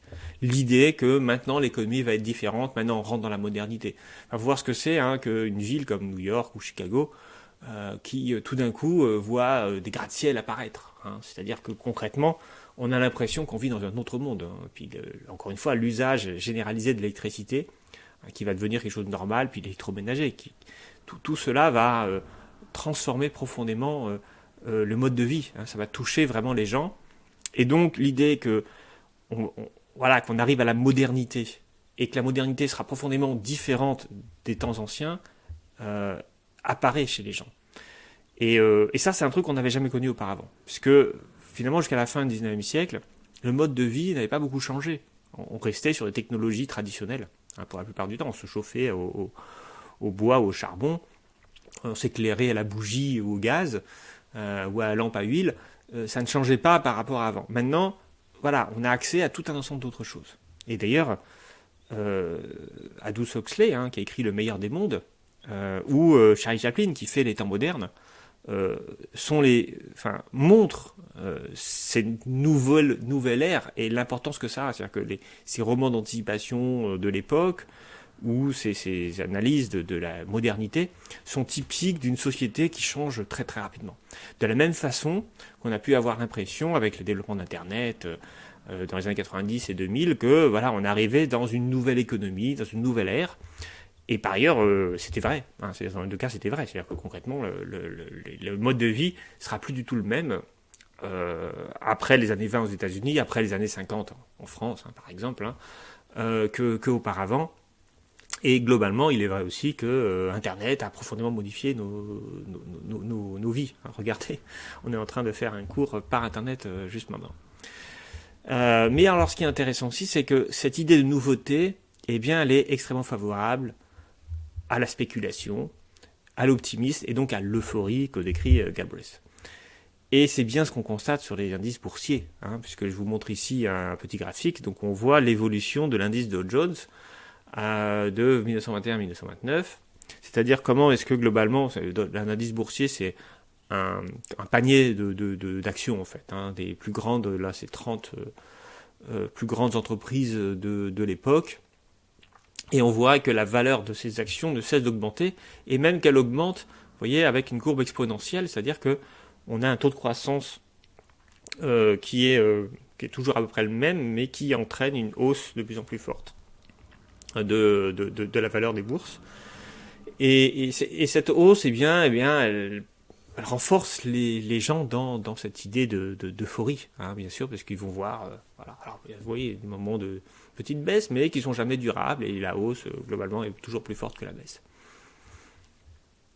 Alors cette spéculation, elle est liée à tout un ensemble de facteurs, des facteurs technologiques, des facteurs un peu culturels, et puis je ne sais pas si j'en ai d'autres après. Oui, après c'est des systèmes financiers de levier dont on va reparler. Alors, tout d'abord, qu'est-ce qui explique l'engouement des Américains pour la bourse dans les années 20 ? Alors, clairement un phénomène de mode, j'y reviendrai, mais également des technologies de communication qui vont devenir bien plus performantes. Pourquoi je dis technologie de communication ? Parce que, si vous voulez, l'attrait de la bourse, l'attrait du joueur, en quelque sorte, c'est de pouvoir suivre les cours boursiers tous les jours, le plus fréquemment possible, d'être informé régulièrement. Et cette information, soit on habite à New York et on peut voir les prix s'afficher en allant à la bourse, soit on habite dans le Kansas, et là c'est un peu plus compliqué. Pour connaître les prix de clôture de la bourse de New York, eh bien, il faut des systèmes de communication. Et ces systèmes de communication, eh bien, ils vont apparaître justement dans ces années 20, c'est ce qu'on appelle les téléscripteurs, qui permet en quelque sorte d'envoyer des informations aux journaux du monde entier, qui du coup les impriment et vous les donnent chaque jour. Chaque matin, vous avez la clôture de la bourse de la veille. Et donc ça suscite ces mécanismes de spéculation. Parce que vous pouvez suivre au jour le jour vos investissements. Et puis il faut dire aussi que la bourse est une institution privée qui n'a aucune réglementation, ni fédérale, ni bancaire, ni quoi que ce soit. N'importe qui peut aller acheter ou vendre sans aucune règle, à part des règles internes. Et on a aussi les banques qui ont un jeu tout à fait particulier, puisque elles vont à la fois spéculer elles-mêmes, directement, elles vont acheter elles-mêmes des actions pour spéculer, pour gagner de l'argent, mais elles vont aussi intervenir dans la bourse en tant qu'intermédiaire, c'est-à-dire que c'est elles qui vont acheter pour le compte d'autres personnes. Et tout ça, donc elles vont inciter en quelque sorte leurs clients parfois à acheter des actions, puisqu'elles auront, elles, un intérêt à ce que les gens achètent des actions, puisque, bien sûr, si tout le monde achète des actions, le cours va monter. Et elles possèdent aussi ces actions. Donc, si vous voulez, c'est un secteur qui n'est pas du tout réglementé, qui donne l'impression de gagner beaucoup d'argent, et donc tout le monde va progressivement s'y ruer, et on va avoir cette hausse exponentielle. Alors, tout le monde va s'y ruer parce que, justement, on va aussi avoir tout un ensemble d'une presse spécialisée qui va se développer, et puis on va avoir on appelle les oracles, ce que John Kenneth Galbraith appelle les oracles, avec ironie bien sûr, toutes ces personnes qui vont expliquer que cette nouvelle ère, cette ère nouvelle, peut profiter à tout le monde, que chacun doit pouvoir gagner de l'argent avec la spéculation. Et on a des revues spécialisées bien sûr qui vont conseiller les gens à acheter des actions. Et du coup, tout ça, les gens, au bout d'un moment, ils vont s'y mettre. Chacun va s'y mettre. Les premiers, les plus avertis, puis ensuite, monsieur, madame, tout le monde, enfin, tous ceux qui ont un peu d'argent, bien sûr. Au total, la majorité des Américains ne va pas acheter en bourse, mais on va quand même avoir pas mal de monde qui vont spéculer. On va arriver à entre 600, alors ça aussi, c'est ce que Galbraith estime, entre 600 000 et 900 000 personnes qui auront spéculé en bourse, qui posséderont des actions, sur une population de 120 millions. Mais il ne faut pas regarder la population, il faut regarder le nombre de ménages, parce que c'est souvent une personne en ménage qui investit, donc 25-30 millions. Donc on voit qu'on est à 4%, 3-4% de la population. Donc c'est évidemment pas la majorité, mais ça commence à faire pas mal, quand même. Ça commence à faire pas mal de gens, d'autant plus des gens riches, et donc s'ils perdent de l'argent, bien sûr ça va affecter davantage le système économique. Et donc, il va y avoir toute une industrie qui va se créer là-dessus et qui va favoriser la spéculation. Donc, des gens qui vont donner des conseils, des banques qui vont s'organiser comme intermédiaires ou qui vont prêter à des ménages pour qu'ils puissent acheter des titres. Et puis, on va avoir aussi des économistes qui vont encourager l'investissement dans les actions. Et donc, parmi les économistes, il y a évidemment un économiste qui s'est très largement planté, qui a dû s'excuser toute sa vie pour ça, où il écrit 3 jours avant le crack, le prix des actions ont atteint ce qui apparaît être un haut plateau permanent. Donc ça c'est amusant parce que ce haut plateau permanent, il va s'effondrer quelques jours après. Et même après le crack, on va voir des économistes qui vont quand même continuer de dire mais il faut il n'y a pas de souci. Il faut continuer d'investir. Ce krach financier ne va pas entraîner des conséquences réelles, et donc on a tout un ensemble d'optimistes, notamment la Harvard Economic Society, qui a écrit la chose suivante en novembre 1929, donc largement après le krach. Une crise sévère comme celle de 1920-1921 est hors de toute probabilité. Nous ne sommes pas à la veille d'une liquidation prolongée. Donc, évidemment, dit comme ça, évidemment, ça fait un peu sourire. Mais c'est vous dire à quel point la conviction, l'air était à la spéculation, à l'euphorie, et non pas au pessimisme à l'époque. Ce qui, évidemment, est malheureusement une cause de faillite, de crise financière. Hein. C'est tout le problème qu'il faut comprendre, c'est que c'est au moment où on est le plus euphorique, on s'attend le moins à une crise, qu'on est le plus proche d'une crise, en réalité. Puisque justement, tout le problème d'une crise financière, c'est la différence entre les attentes et la réalité. Et donc, plus on est optimiste, plus l'écart entre les attentes et la réalité va être important, et plus, eh bien, une crise est probable. Voilà. Et donc, ça, c'est une grande leçon de vie que vous devez apprendre si vous vous amusez à spéculer en bourse. N'allez jamais là où tout le monde dit qu'il faut aller.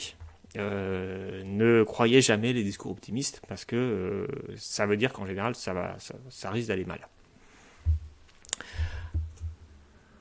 Alors voilà, donc évidemment, beaucoup de gens entretiennent l'optimisme des gens, notamment bien sûr les banquiers qui sont intéressés par l'optimisme, et les sociétés d'investissement, donc celles qui vont vraiment... alors une société d'investissement, j'y reviendrai tout à l'heure, c'est une entreprise qui collecte l'épargne, hein, c'est un OPCVM, souvenez-vous, cours d'introduction à l'analyse économique, donc c'est une entreprise qui va collecter l'épargne des épargnants et qui va les placer directement en bourse sous forme d'actions. Donc c'est une entreprise qui détient essentiellement des actions et qu'on va acheter. Et donc eux aussi, ils participent à la spéculation, eux aussi, ils ont intérêt à ce que tout le monde soit optimiste. On a même bien sûr des journalistes qui sont rémunérés directement par des financiers pour écrire des articles optimistes, hein, donc forcément vous n'avez pas une information très claire. Il y a quelques pessimistes, quelques personnes qui alertent régulièrement sur les dangers de la spéculation, et notamment le New York Times, qui est au cœur de l'action. Hein. New York Times, c'est le grand journal de New York, et donc qui voit tout à fait les phénomènes de spéculation, et qui est très pessimiste. On a même des pessimistes, des gens, donc la Banque centrale de New York, la Banque fédérale de New York, elle aussi va être un peu inquiète de la spéculation, et alors pour freiner la spéculation, elle va augmenter les taux d'intérêt. Alors augmenter les taux d'intérêt, ça veut dire enrichir le coût de l'emprunt, et ça vise à empêcher les gens de trop emprunter pour acheter des actions. Donc elle va le faire avant le crack, pendant l'été 1929. Donc on avait quand même des gens qui avaient conscience de ce qu'on appelle l'exupérance irrationnelle des marchés, pour reprendre une formule bien plus tardive, de la fin du XXe siècle. Mais tout le monde voyait bien que que la valeur des titres de bourse, hein, les prix des actifs boursiers étaient nettement supérieurs à la valeur réelle, et donc tout le monde craignait un retournement financier. Encore une fois, en 1929, on a déjà connu des cracks financiers, c'est pas des choses nouvelles, c'est des choses qui sont largement documentées, et donc il était logique de penser qu'il pourrait y avoir un crack. Alors, néanmoins, on n'a pas pu l'éviter. Et ça, c'est aussi une caractéristique de tous les cracks financiers, c'est que c'est pas parce que des gens voient bien le problème que le problème va être résolu, parce que s'il y a trop d'optimistes, trop de gens qui veulent y croire, en quelque sorte, eh bien, il n'y a aucune raison que le marché se retourne, et donc la spéculation se poursuit. Ce qui va aussi susciter davantage de spéculation, c'est l'emprunt, et le fait que beaucoup d'actions seront achetées par l'emprunt. Alors ici, il faut expliquer ce que c'est, pourquoi les gens empruntent pour acheter des actions. Bien sûr que c'est risqué, et bien sûr que tout le monde sait que c'est risqué d'emprunter pour acheter des actions. Mais quand on est dans une logique de spéculation, on est confronté à un problème. Le problème est le suivant. Si on veut vraiment gagner beaucoup de revenus en spéculation, c'est-à-dire on s'attend par exemple à ce que le prix d'action augmente de 20%, donc on achète 1000 aujourd'hui, et si on attend un an, eh bien on vendra 1200 dans un an. Donc on aura gagné 20%, c'est-à-dire 200 euros, si je suis en euros. Bon, 200 euros pour un an, c'est pas énorme comme argent. Ce qui serait bien, c'est d'avoir davantage. Et en fait, c'est directement proportionnel au montant qu'on va mettre au départ. C'est-à-dire que si on met 1000 euros, de 20% de 1000 euros, c'est 200 euros. Mais si on met 10 000 euros, tout d'un coup, on va gagner 10 fois plus, puisque 20% de 10 000, ça devient 2000 euros. Et donc l'idée d'emprunter, c'est l'idée de faire ce qu'on appelle un effet de levier, c'est-à-dire un effet de multiplication. Le levier, ça sert à multiplier la force. Et bien de la même façon, on va chercher à multiplier l'impact de l'argent qu'on a. Alors concrètement, comment ça fonctionne ? Il y a plein de façons, mais l'objectif est de partir déjà de l'argent. Donc vous possédez 1000, alors ici j'ai mis $1000, Et avec ces 1000 $, vous voulez acheter pour l'équivalent de 5000 $ de titres. Alors évidemment, 1000 $, c'est pas 5000, donc vous pouvez pas. Mais vous savez que si vous aviez 5000 au lieu de 1000 $ de titres, eh bien, vous gagnerez 5 fois plus d'argent avec la spéculation. Qu'est-ce qui permet de faire cela? Eh bien, ce qu'on appelle des opérations sur marge. Et n'importe qui pourrait le faire. Alors, qu'est-ce que vous faites dans ce cadre-là? Eh bien, en fait, vous décidez d'acheter 5000 $ de titres avec que 1000 $ d'argent. En fait, vous ne payez que 20% de l'achat. Et quelqu'un va l'acheter pour vous 5000, il va mettre 1000 $ que vous allez donner en caution, hein, et donc il va vous faire payer un taux d'intérêt. Donc en fait, ce que vous faites ici, c'est un emprunt. Vous empruntez 5000 $ et vous mettez vos 1000 $ en caution auprès de la personne à qui vous avez emprunté. Et alors, ce qui se passe, c'est que tout ça fonctionne bien, sauf si les cours de l'action que vous avez acheté, les cours des titres que vous avez achetés baissent. Dans ce cas-là, on va regarder le dépôt de garantie que vous avez mis 1000 $. Ok. Mais si ça baisse plus de 1000 $, eh bien là, on va faire ce qu'on appelle un rappel de marge. C'est-à-dire qu'on va dire, écoutez, Coco, vous aviez mis 1000 € de garantie, là vous faites des pertes de 1500 €, je suis désolé, mais il va falloir me rallonger 500 €. Et c'est là qu'arrive le problème. C'est-à-dire que quand les titres baissent, vous vous retrouvez, si vous avez mis tout votre argent et que vous n'avez pas 500 € à côté, eh bien qu'est-ce que vous faites? Eh bien vous êtes obligé de vendre les titres que vous avez achetés, donc les 5000 $ de titres, mais évidemment vous les vendez à un prix inférieur, parce que c'est le rappel de marge, c'est que la valeur des titres avait baissé. Et donc qu'est-ce qui se passe? Tout le monde se met à vendre en raison des rappels de marge, c'est-à-dire parce que le courtier qui vous a acheté des actions vous demande de l'argent pour compenser les pertes, et vous êtes obligé de vendre dans l'urgence, vous vendez à un mauvais prix, et en plus, donc du coup vous récupérez pas, vous vendez beaucoup pour récupérer peu, et en plus le souci qui se passe, c'est que ça accélère la chute des cours. C'est-à-dire que quand tout le monde fait ça en même temps, eh bien les cours s'effondrent parce que tout le monde veut vendre en même temps. Il faut bien comprendre que si les gens vendent dans les moments de panique boursière, c'est pas toujours parce qu'ils se disent c'est génial, vendons, ça baisse, super. Ils ont bien compris qu'il vaut mieux pas vendre quand ça baisse. Mais en fait, ils n'ont pas le choix. C'est ça le problème. C'est qu'ils n'ont pas le choix parce que non seulement ils doivent payer les intérêts au courtier, au banquier qui a acheté pour eux et qui leur a prêté l'argent, mais en plus ils sont obligés, à cause du principe de rappel de marge, d'augmenter la caution qu'ils avaient mis au départ. Alors, ce rappel de marge, c'est un truc classique dans la finance. Je vous invite à regarder le film qui s'intitule en français d'ailleurs également Margin Call, appel de marge, rappel de marge, Margin Call, qui est un énorme film, très, très bon film sur ce qui s'est passé pendant la crise des subprimes américaine. Voilà, donc c'est un film qui date, je sais plus quand, des années 2010, mais je sais plus exactement quand. Et dont le titre rappelle ce principe-là. Alors, c'est pas expliqué vraiment dans le film par ailleurs, mais c'est le rappel de marge, c'est j'ai mis de l'argent pour acheter, pour faire un effet de levier, donc multiplication de mon argent en achetant davantage d'actions, de titres financiers que je n'ai mis d'argent au départ. Mais pour ça, je dois mettre de l'argent en réserve. Et quand l'argent en réserve ne suffit pas, eh bien, on nous rappelle, on nous redemande de reverser au pot. Voilà. Et ça, en fait, le souci, c'est que si on n'arrive pas à reverser au pot, eh bien, on est obligé de revendre les titres et on les revend mal et ça accélère les chutes boursières. Alors ça, c'est le mécanisme classique pour les petits investisseurs, mais on a aussi un autre système. Alors je vais y passer un peu de temps. Galbraith en parle beaucoup parce que c'est effectivement typique de l'époque.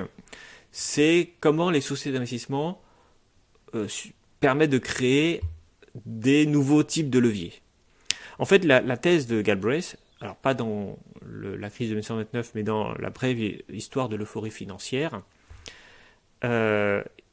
la thèse de Galbraith, c'est de dire, en fait, toutes les crises financières viennent de cette euphorie. Cette euphorie elle-même, elle vient de quelqu'un qui a trouvé une super idée.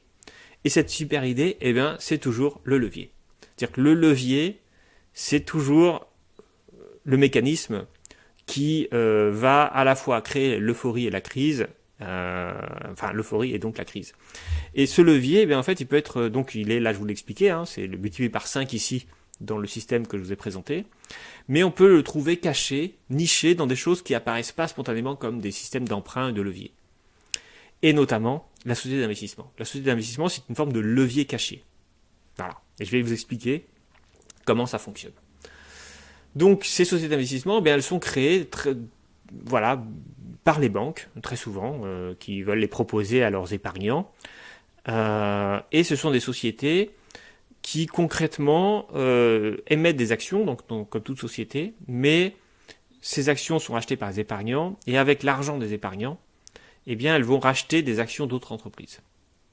Concrètement, une société d'investissement, c'est une société qui est composée essentiellement d'actions d'entreprises. C'est une SICAV, aujourd'hui on dirait, SICAV, Société d'investissement à capital variable. J'en ai parlé dans le cours d'IAE, je ne vais pas y revenir, mais si vous voulez, vous pouvez revenir rechercher ça sur Internet, dans Wikipédia, vous verrez ce que c'est. Donc une société d'investissement, mettons, elle possède des actions d'une entreprise, mais elle-même ne produit pas des objets réels. C'est une société purement financière. Et donc on va créer beaucoup de ces sociétés d'investissement, parce qu'elles vont être très populaires, parce que elles vont rapporter autant d'argent que la bourse, mais elles sont parfois d'autant plus populaires qu'elles peuvent servir de levier. Alors, comment fonctionne un levier dans ce cadre-là ? Vous aviez 3 types de titres que vous émettiez. Parce que je vous ai dit tout à l'heure, on émet des actions, donc des actions ordinaires. Voilà, ça c'est le premier mécanisme. Mais dans ce cas-là, on n'a pas de levier. Pour qu'on ait un levier, il faut se financer par des actions ordinaires, mais également par ce qu'on appelle des actions préférentielles et par des obligations. Alors, qu'est-ce que c'est qu'une action préférentielle ? C'est inventé, ça existe depuis tout le temps, ça existe d'ailleurs encore, ces actions à dividendes garantis. Dividende garanti veut dire que, quel que soit l'état de la société, vous bénéficierez d'un dividende garanti par la société. L'obligation, c'est un peu le même principe en réalité. C'est pas des dividendes, c'est des prêts, mais de la même façon que dans l'action préférentielle, il y a un intérêt garanti. Donc vous êtes, vous devez chaque année, ou à l'échéance de l'obligation, parce que l'obligation est remboursée, vous remboursez le capital et l'ensemble des intérêts.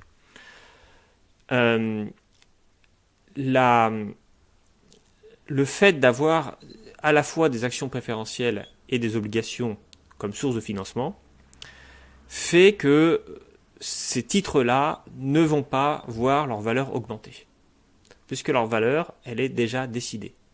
Elle est déjà déterminée par le dividende ou l'intérêt qu'on va verser, qui est déjà contractualisé.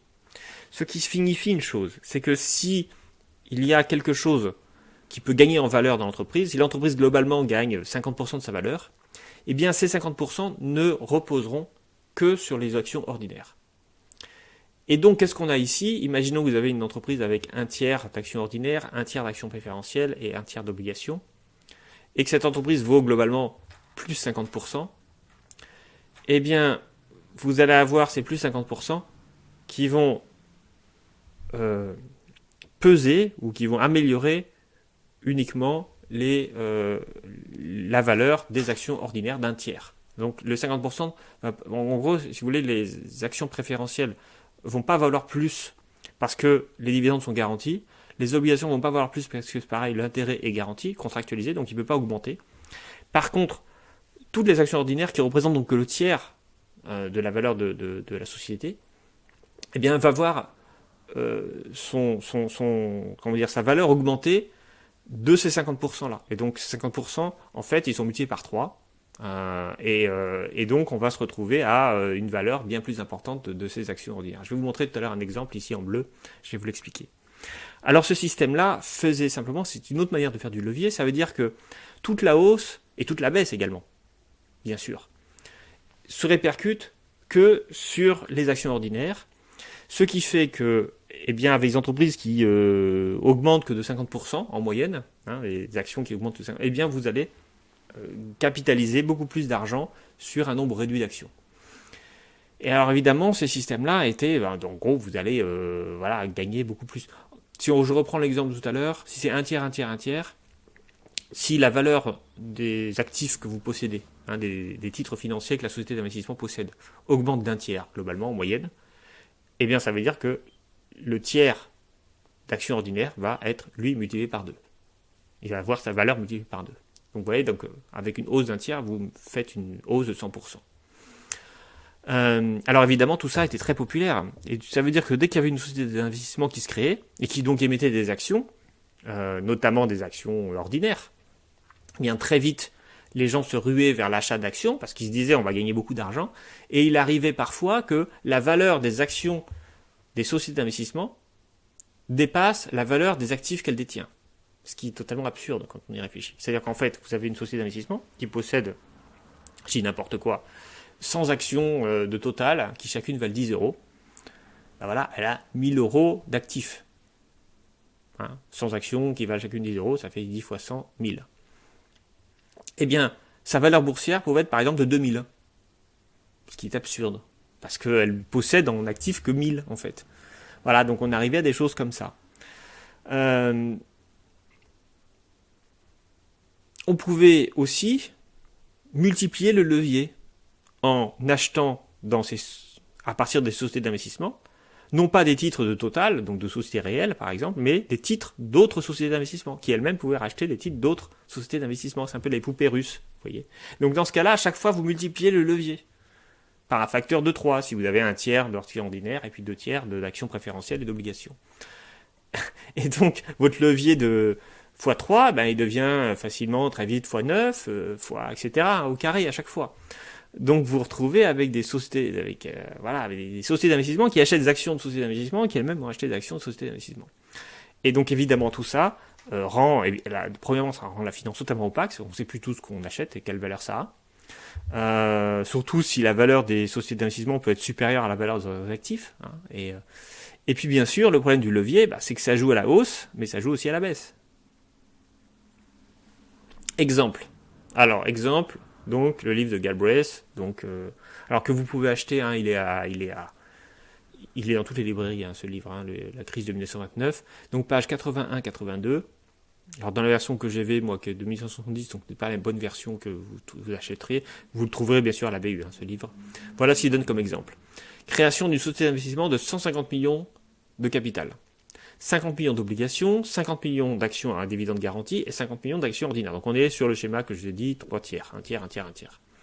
Si les cours augmentent de 50%, donc ça veut dire que vous achetez des titres, d'accord ? La valeur de ces titres que vous achetez avec les 150 millions de capital ont augmenté de 50%. Donc 50% de 150 millions, c'est 75 millions.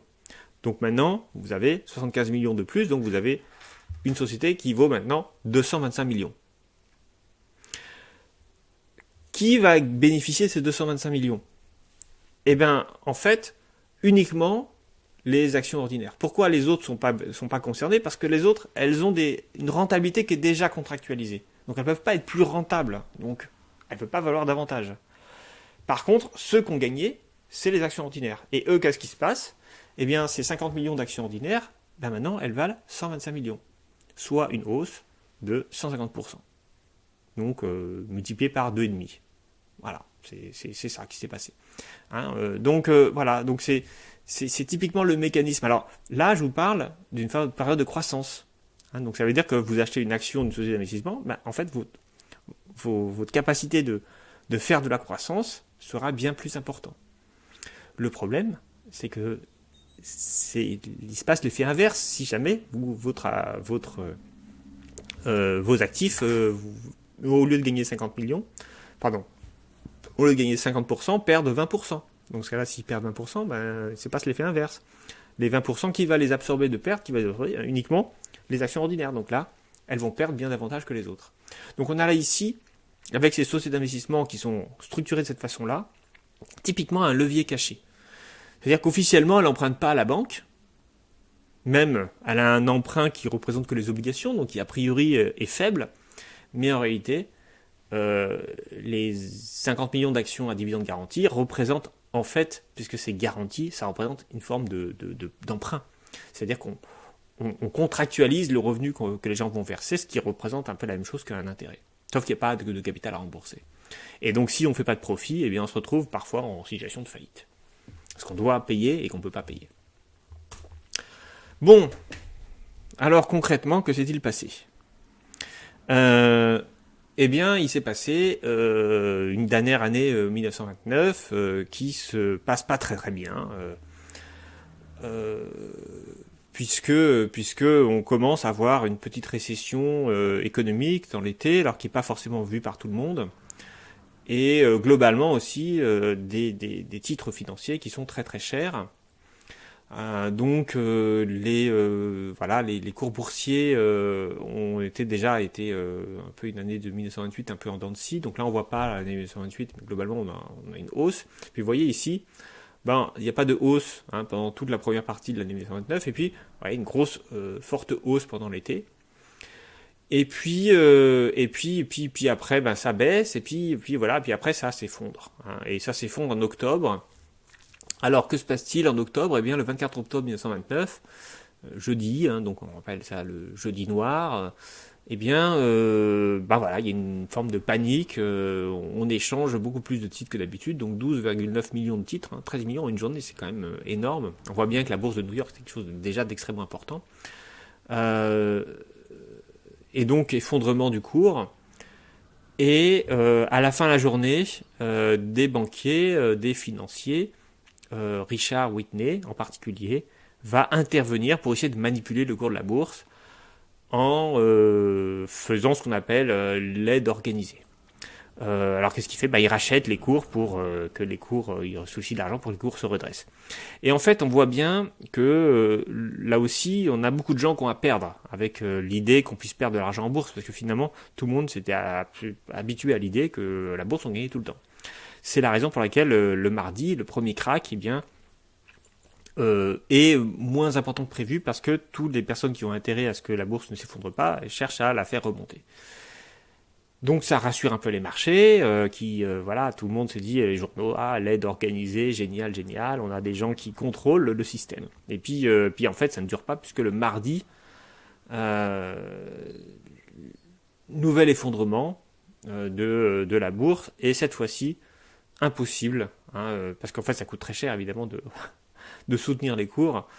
Personne ne peut redresser le cours, et là c'est la fin du mythe de l'aide organisée. La bourse ne peut pas s'effondrer parce que trop de gens ont intérêt dans la bourse, et qu'on peut pas, et qu'ils vont tout faire pour que ça s'effondre pas, mais en réalité les gens peuvent pas faire tout ce qu'ils veulent. Et donc le mardi suivant, nouvel effondrement, et cette fois-ci fin du mythe de l'aide organisée, et baisse de valeur boursière, mais en fait qui va durer très très très très longtemps. En fait, c'est-à-dire que là vous voyez que 1930, mais vous voyez que globalement ça baisse aussi en 1930, mais ça a baissé en 31, ça a rebaissé, ça a baissé tout le temps, et en fait le Dow Jones ne reviendra qu'en son niveau de 1929 qu'en 1954. Donc donc 25 ans plus tard, quoi. Et donc on voit bien que bien sûr les choses se redressent après, mais que l'idée de la hausse infinie de la bourse on a pris un sacré coup. Alors on pourrait dire les gens ont risqué de l'argent, ils ont perdu leur argent, certains évidemment s'étaient endettés avec ces mécanismes de levier, donc ils sont très embêtés, mais finalement ça reste, et je pense que beaucoup de gens pensaient ça à l'époque, ça reste un krach financier, boursier. Il n'y a pas de raison que l'ensemble de l'économie s'effondre à cause de cela. Or, c'est pas ce qui se passe. C'est-à-dire que l'effondrement boursier, qui a priori, encore une fois, une bourse, c'est quoi? C'est un marché où les gens s'échangent des titres. C'est pas l'économie. C'est un tout petit morceau d'économie.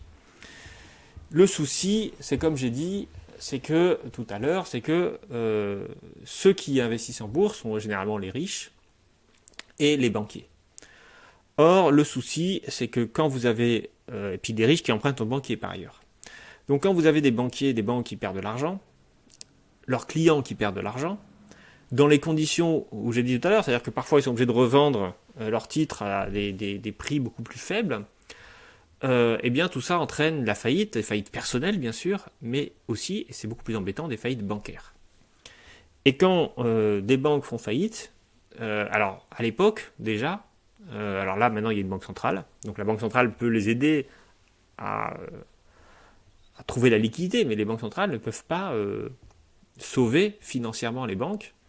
Il aurait fallu que le gouvernement américain de l'époque sauve les banques, c'est-à-dire fasse en sorte de renflouer les banques Ce qu'il a fait les États-Unis, ce que les États-Unis ont fait dans la crise 2008-2009, enfin, après avoir laissé Lehman Brothers faire faillite, ensuite ils se sont rendus compte qu'on ne pouvait pas laisser les banques faire faillite, mais ce qui n'a pas du tout été fait en 1929, où les mauvaises banques sont des mauvaises banques, tant pis, laissons-les faire faillite. Sauf que le problème, c'est que quand on laisse faire faillite des banques, eh bien, on se retrouve avec des gens qui perdent de l'argent, des entreprises qui perdent de l'argent. Hein. Tous les épargnants peuvent perdre de l'argent, parce que vous êtes épargnant, en fait, vous prêtez à votre banque, donc si votre banque fait faillite, ben, vous n'êtes pas remboursé. Et puis les banques prêtent à d'autres banques, et globalement, eh bien, ça fragilise le système bancaire, ça fragilise les systèmes de financement. Et donc, les gens n'ont plus les moyens de financer l'investissement, y compris quand ils avaient des investissements rentables. Or, justement, pendant l'été, on avait déjà l'économie qui marchait pas très très bien, les stocks qui s'accumulaient, notamment dans les biens de production, donc les biens qui sont pas directement pour les consommateurs, mais qui s'adressent aux entreprises. Donc si les entreprises arrêtent d'investir, eh ben, du coup, tout l'acier produit pour le secteur industriel arrête d'être vendu, en fait. Et puis, il y a un effet revenu. C'est-à-dire que le fait que les gens perdent de l'argent fait qu'ils ont moins de capacité de consommation. Et donc, il y a moins de consommation, et ça favorise encore la surproduction.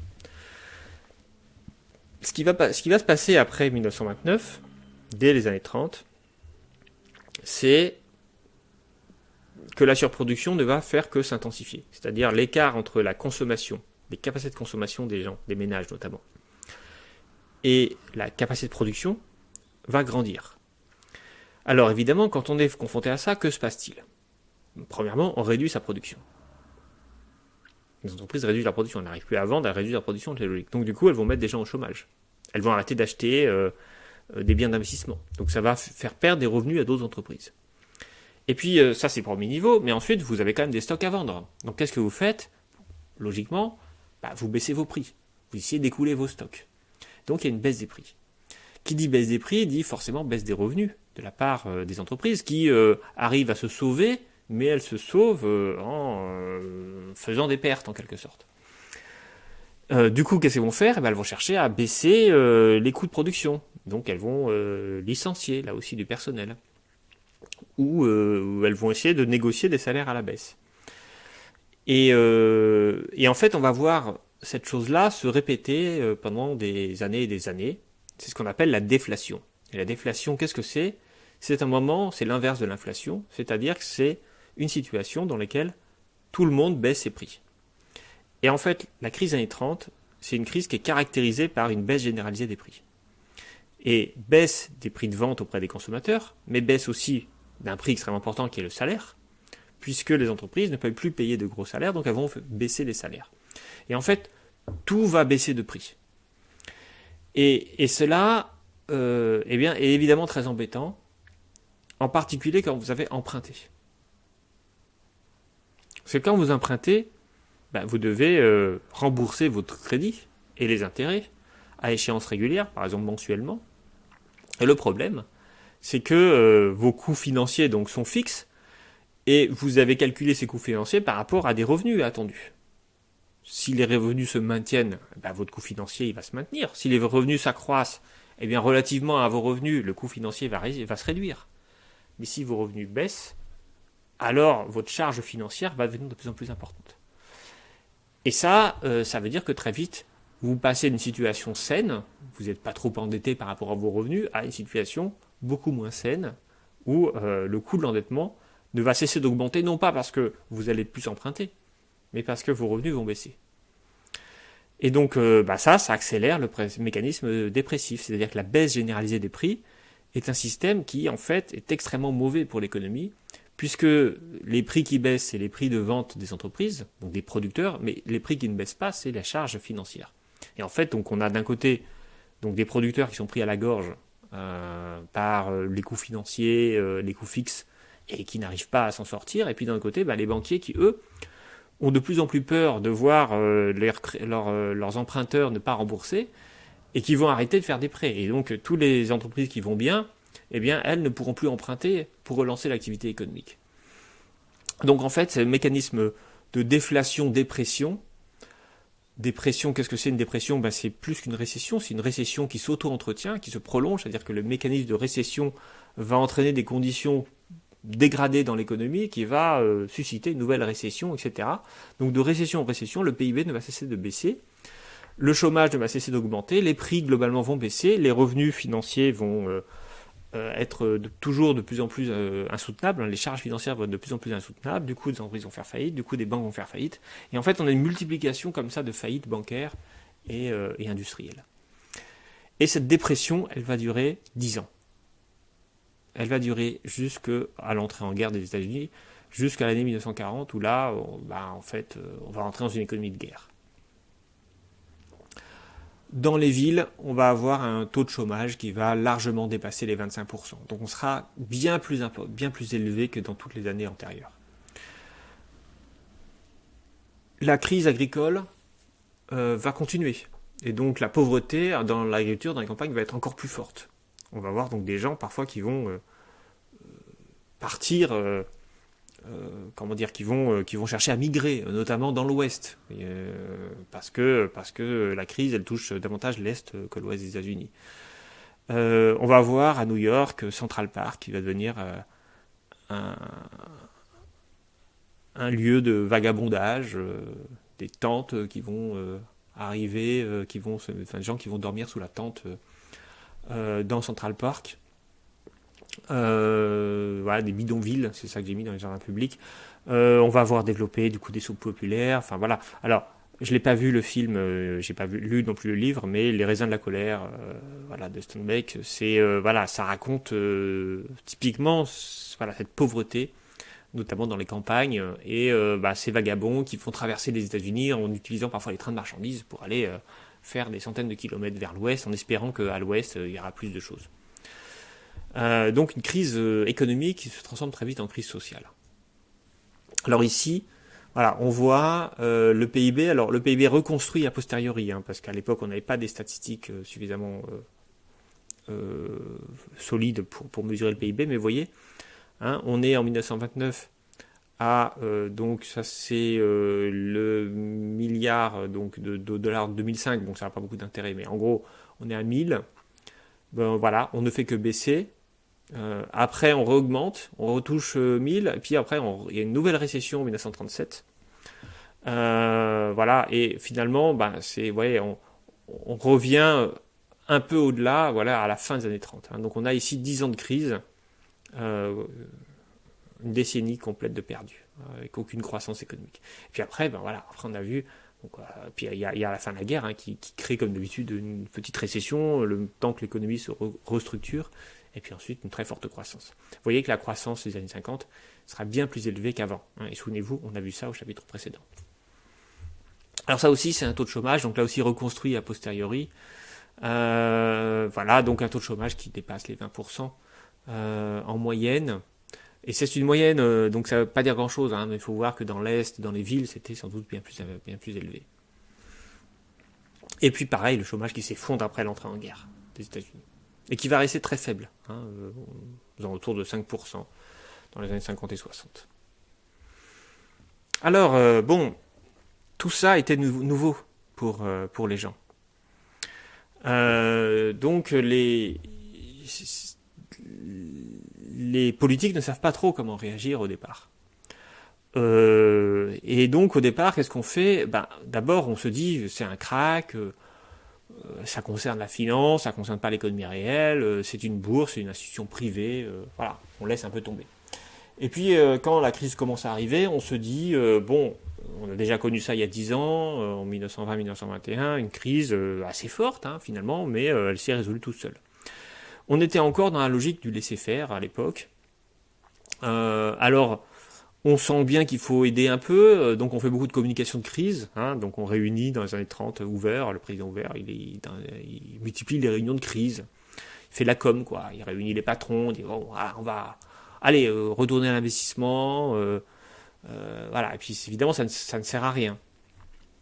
Au bout d'un moment, la crise se prolonge. Alors Hoover va commencer à essayer de prendre des initiatives. Et donc là aussi,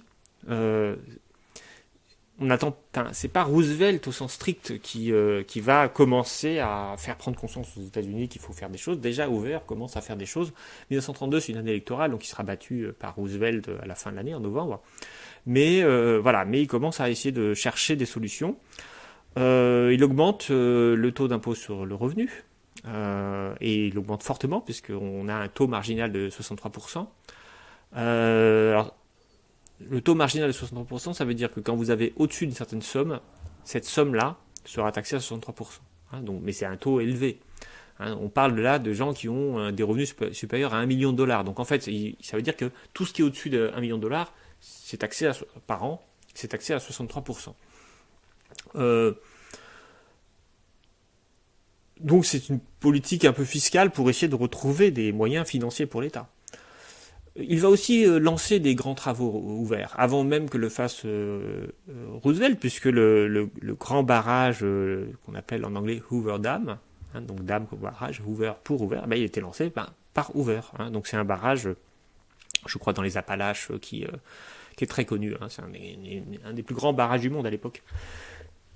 Donc ça aussi, c'était une politique d'investissement public qui était liée pour faire des emplois. Donc vous voyez, de manière pragmatique, les gouvernements essayent de réagir, mais ils réagissent quand déjà on est au cœur de la crise, quoi.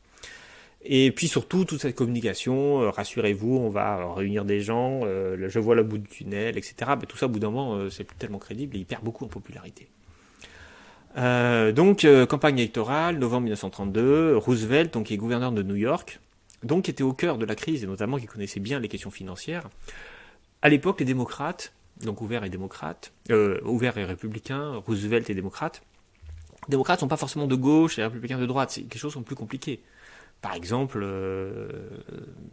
l'abolition de l'esclavage de Lincoln, c'est un républicain, c'est pas un démocrate. Les démocrates, à la fin du 19e siècle, ils sont plutôt soutenus par les États du Sud, des États très esclavagistes, très ségrégationnistes, enfin anciens esclavagistes, ségrégationnistes, et les démocrates sont pas forcément des gens de gauche qu'on dirait aujourd'hui.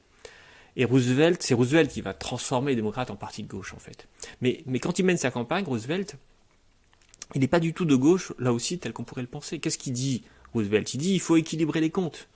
Les comptes publics, c'est un scandale qu'on ait des déficits. Et donc, il fait campagne en promettant, je cite, un budget fédéral annuellement équilibré sur la base d'estimations exactes en matière de revenus. Et il demande une réduction immédiate et profonde des dépenses de l'État. Et il dit, voilà, 25% de moins de services publics. Donc, vous voyez, c'est pas du tout une politique de gauche. En revanche, il est contre aussi la relance monétaire, c'est-à-dire la dévaluation, les talons or, la fin des talons or. Donc, en fait, d'un point de vue économique, Roosevelt n'apparaît pas de gauche pour l'électorat de 1932. La seule chose qu'on pourrait aujourd'hui considérer comme de gauche, et qui est aussi au cœur de son programme, qui va mettre en avant très, très vite, c'est la régulation du système bancaire et financier. C'est-à-dire que là, pour le coup, la bourse, pour lui, ça doit être régulé, le système bancaire doit être entièrement transformé et réglementé. Et c'est d'ailleurs la première chose qu'il va faire avec le New Deal. Donc le New Deal, c'est pas la nouvelle donne. C'est le nouvel accord. Un deal, en anglais, ça veut dire un accord. You got a deal, you got un accord, un contrat. Donc c'est plutôt le nouveau partenariat, le nouvel accord. C'est comme ça qu'on devrait le traduire.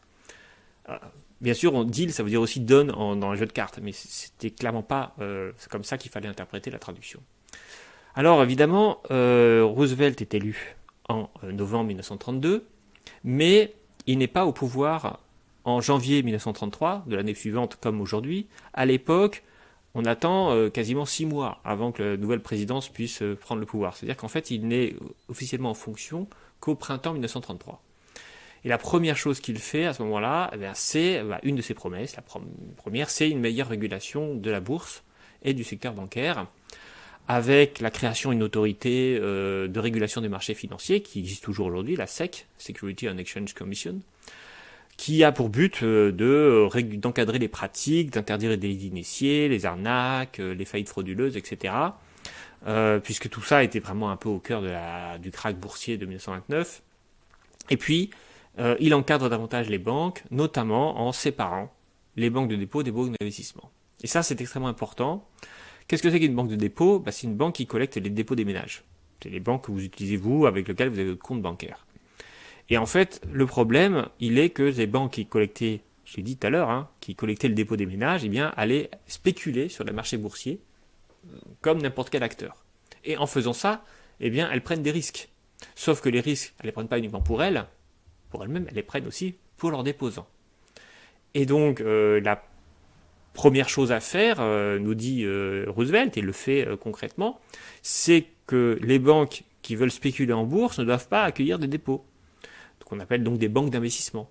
Les banques qui vont organiser des opérations financières ne peuvent pas prendre des risques très bien avec des gens qui sont conscients qu'elles prennent des risques, mais pas avec des gens qui sont là pour déposer leur argent. Donc les banques d'investissement, elles collectent aussi l'épargne des ménages, mais elles les collectent dans un but bien précis, qui est de prendre des risques financiers.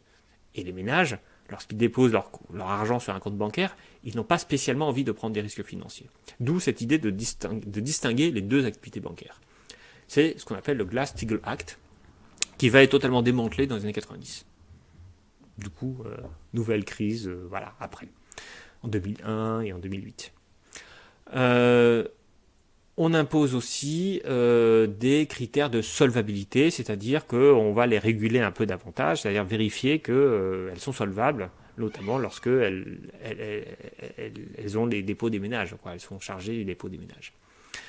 Ça, c'est les premières lois. Effectivement, une loi qui a duré très longtemps, qui a été très utile et qui a beaucoup inspiré après.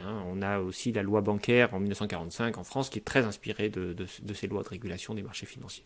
Là aussi, qui va être largement démantelée avec la période de dérégulation financière qu'on va connaître dans les années 80-90 en France comme partout ailleurs. Et puis, il y avait le problème de l'agriculture.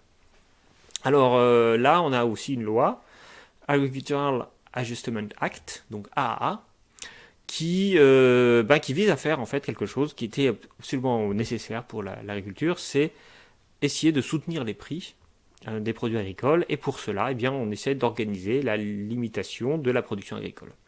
Alors c'est une loi qui va là aussi inspirer les politiques agricoles ensuite en Europe, régulation des prix, limitation de la production.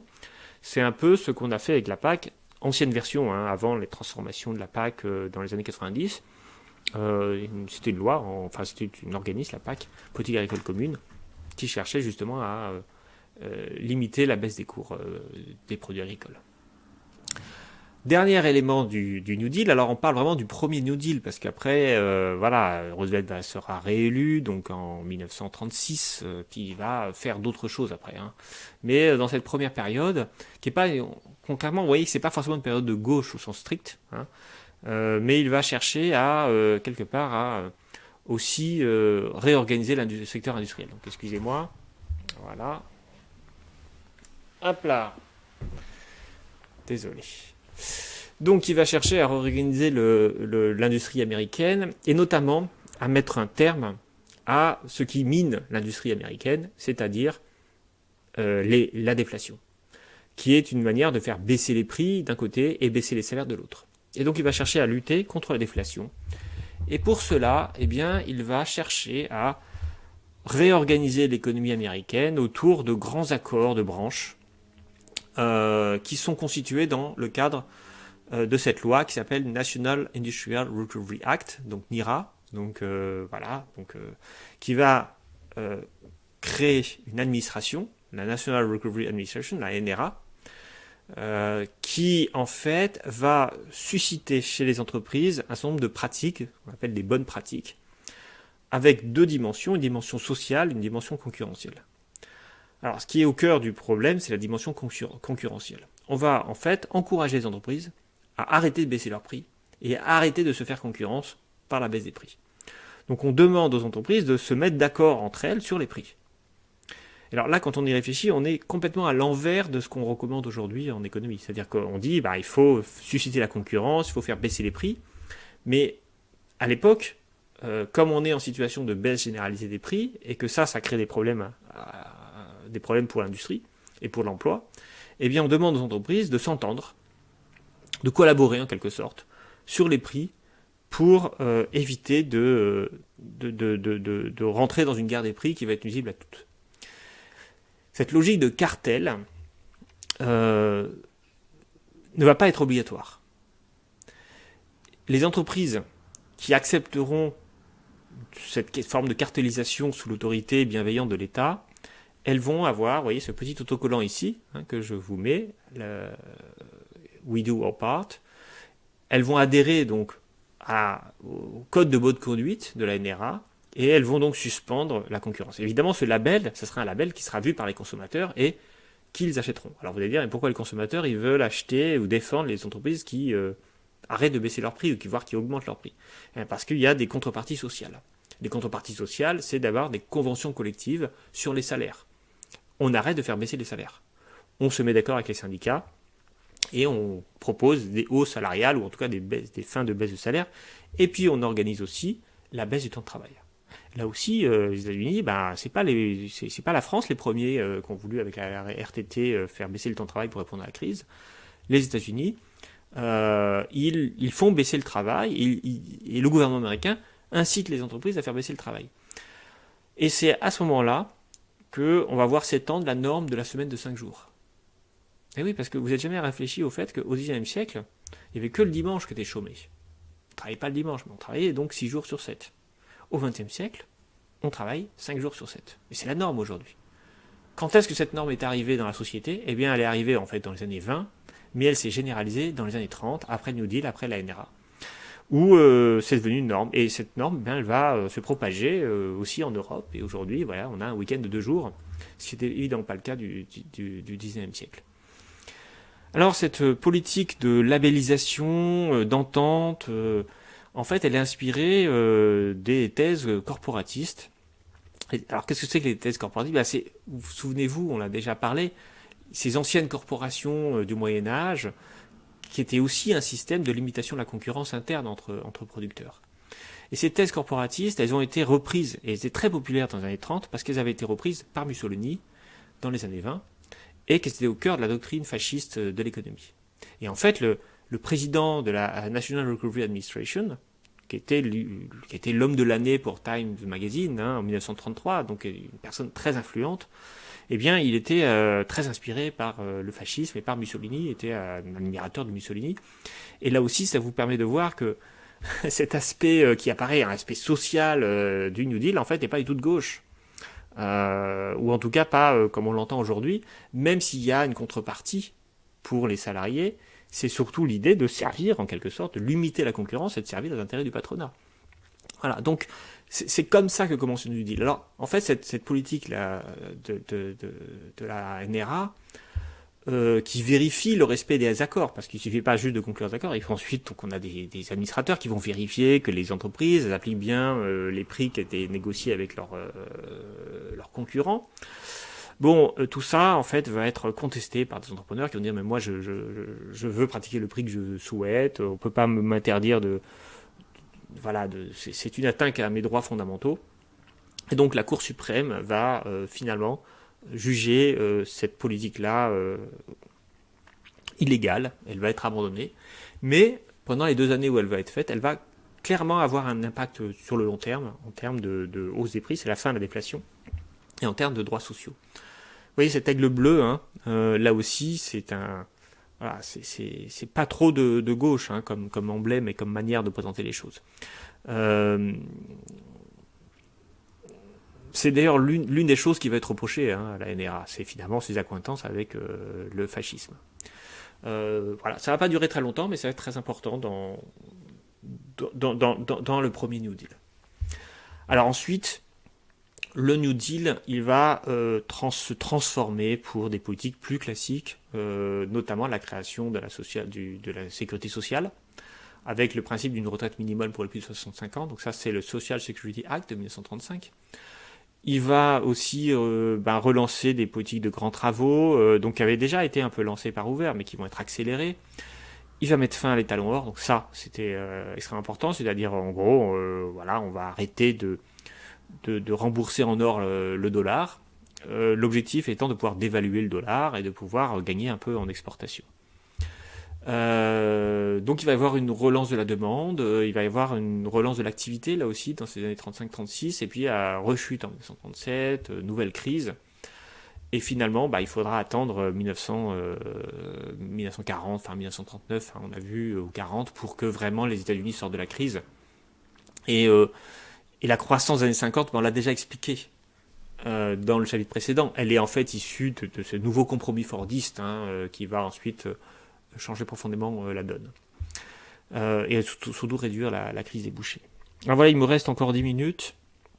Et pour conclure ce chapitre et ce cours, je voudrais revenir sur les explications que donne Galbraith de la crise. Parce que là, je vous l'ai décrite, mais je ne l'ai pas vraiment expliquée. Et ce que je voudrais faire, c'est reprendre les explications de Galbraith, donc explications qu'il a écrites dans les années 50, et essayer de voir si ces explications correspondent ou non à la crise de 2008 qu'on a connue plus récemment, et globalement à l'ensemble des crises. Alors, encore une fois, je mets... quand je dis l'ensemble des crises, je ne mets pas dans le même panier, bien sûr, la crise du coronavirus, qui est une crise tout à fait spécifique, et qui par ailleurs n'en est qu'à ses tout débuts. On verra comment ça se passera l'année prochaine. Voilà, j'aurai peut-être des choses à dire là-dessus. Bon, alors, pour Galbraith, qu'est-ce qui est au cœur de la crise des années 30 ? Parce qu'en fait, c'est pas que le problème du krach boursier, bien sûr. C'est des problèmes plus fondamentaux pour Galbraith qui sont au cœur de la dynamique capitaliste de l'époque. Le premier problème, nous dit Galbraith, c'est finalement une croissance déséquilibrée. C'est-à-dire qui a profité à certains et pas à d'autres, qui n'a pas été également répartie. Alors voilà ce qu'il dit. Il dit entre 1919 et 1929, la productivité du travail s'est accrue de 43%, mais les salaires ont quasiment pas augmenté. Donc productivité du travail augmente de plus, mais les salaires augmentent moins. En fait, ça veut dire que on ne vendait pas davantage aux salariés du bas de l'échelle. Ce qui a tiré la demande pendant cette période 1919-1929, c'est deux choses. D'abord, les biens durables, c'est-à-dire des biens chers, qui sont destinés à la classe moyenne et supérieure, et les biens d'investissement, qui sont destinés à l'investissement des entreprises. Or, donc il montre ici les biens d'équipement ont augmenté plus 6,3% par an, ce qui est considérable. Les biens durables plus 5,9% par an, ce qui est considérable. Mais par contre, les biens destinés aux classes moyennes et populaires inférieures, enfin classe moyenne inférieure et populaire, eh bien, leur consommation n'a augmenté que 2,8% par an. Autrement dit, la richesse des États-Unis dans ces années 1919-1929 est allée essentiellement vers les plus riches et vers les entreprises. Or, nous dit Galbraith, en soi c'est pas grave, on produit de la croissance et il y a eu de la croissance. Le problème il est que ça crée de l'instabilité. Pourquoi ? Parce que les biens supérieurs, les biens durables, les biens qui sont destinés aux riches et les biens d'investissement sont très sensibles à la conjoncture économique. Et ce qui s'est passé, c'est que le retournement de la conjoncture, avec l'effondrement de krach boursier qui a touché les plus riches et les entreprises, eh bien, elle a fait s'effondrer les moteurs de la croissance structurelle.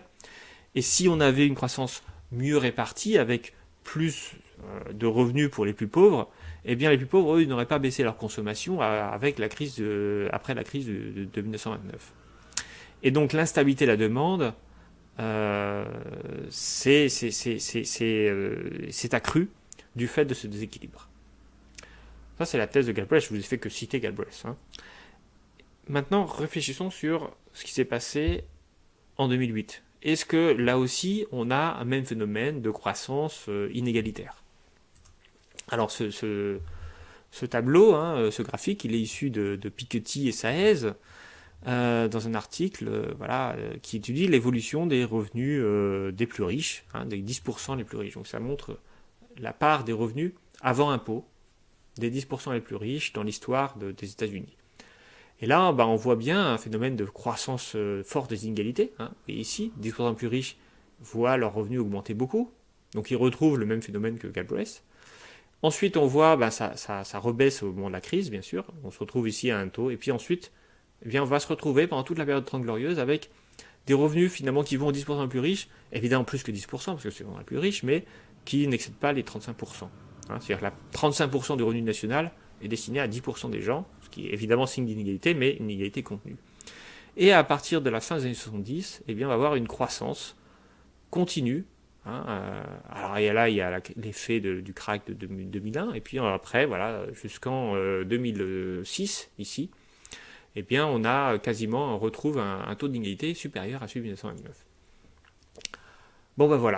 On peut dire que là aussi on a un même phénomène de croissance inégalitaire, Bon, c'est qu'un indicateur d'inégalité ici, il y en a bien d'autres, mais globalement, on sait que d'autres études trouvent la même chose. Une croissance assez inégalitaire à partir des années 80, qui forcément crée l'instabilité de la demande. Deuxième élément, nous dit Galbraith, des sociétés qui sont qui sont un peu archaïques, qui sont déficientes, avec toutes ces sociétés de holding extrêmement complexes. Donc on parle ici de sociétés d'investissement, de sociétés qui rachètent d'autres sociétés. Et l'idée que en fait ces sociétés de holding en fait achetaient des entreprises et cherchaient à en tirer le maximum d'argent cherchant à maximiser le cours boursier et les dividendes à court terme, au lieu de se focaliser sur la profitabilité à long terme.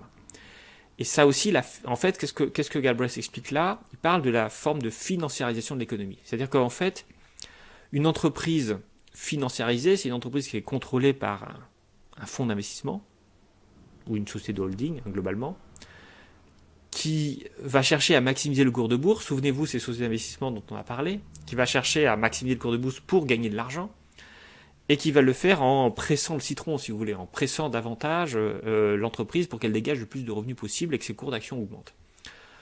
Et le problème, c'est que ce système-là, eh bien, n'est pas bon pour la survie à long terme des sociétés. C'est-à-dire que les sociétés, elles vont être tournées entièrement vers maximiser les dividendes, maximiser le cours boursier, au lieu de maximiser la valeur. C'est un phénomène qu'on va retrouver aussi dans les années 2000, avec notamment ce qu'on appelle les LBO. Alors, si vous faites une petite recherche, vous verrez. Donc, c'est les leverage buyout. Donc, c'est des entreprises qui vont racheter par l'endettement d'autres entreprises et chercher à rembourser leur emprunt en maximisant les profits des entreprises qu'elles ont rachetées. Et évidemment, ce système-là est un mécanisme qui va susciter chez les entreprises un excès de focus sur le court terme et sur la rentabilité boursière et moins d'investissement et de prévision à long terme. Troisième élément, nous dit Galbraith. Donc vous voyez, donc là aussi le parallèle est assez clair entre les années 20 et les années 2000. Troisième élément, le système bancaire. Le système bancaire, nous dit Galbraith, est très fragile. On a de très nombreuses petites banques qui étaient très fragiles les unes envers les autres. Et la multiplication des faillites bancaires a entraîné l'effondrement du crédit bancaire et a suscité davantage de faillites. Il explique que entre 1930 et 1933, on a 9000 banques qui disparaissent. Voilà. Alors là aussi, on peut retrouver un système bancaire assez fragile aux États-Unis dans les années 2000, puisque notamment très impacté par la financiarisation et très soumis ce qui s'est passé ensuite, et donc la faillite d'un certain nombre de banques. Et puis enfin, nous dit Galbraith, le dernier élément qui explique la crise, c'est l'état, c'est pas le dernier, il y en a un autre après, l'état de la balance commerciale. Les États-Unis connaissent un excédent commercial. Or, avoir un excédent commercial, c'est pas toujours une bonne chose, parce que ça veut dire que vous êtes dépendant de la demande des autres pays.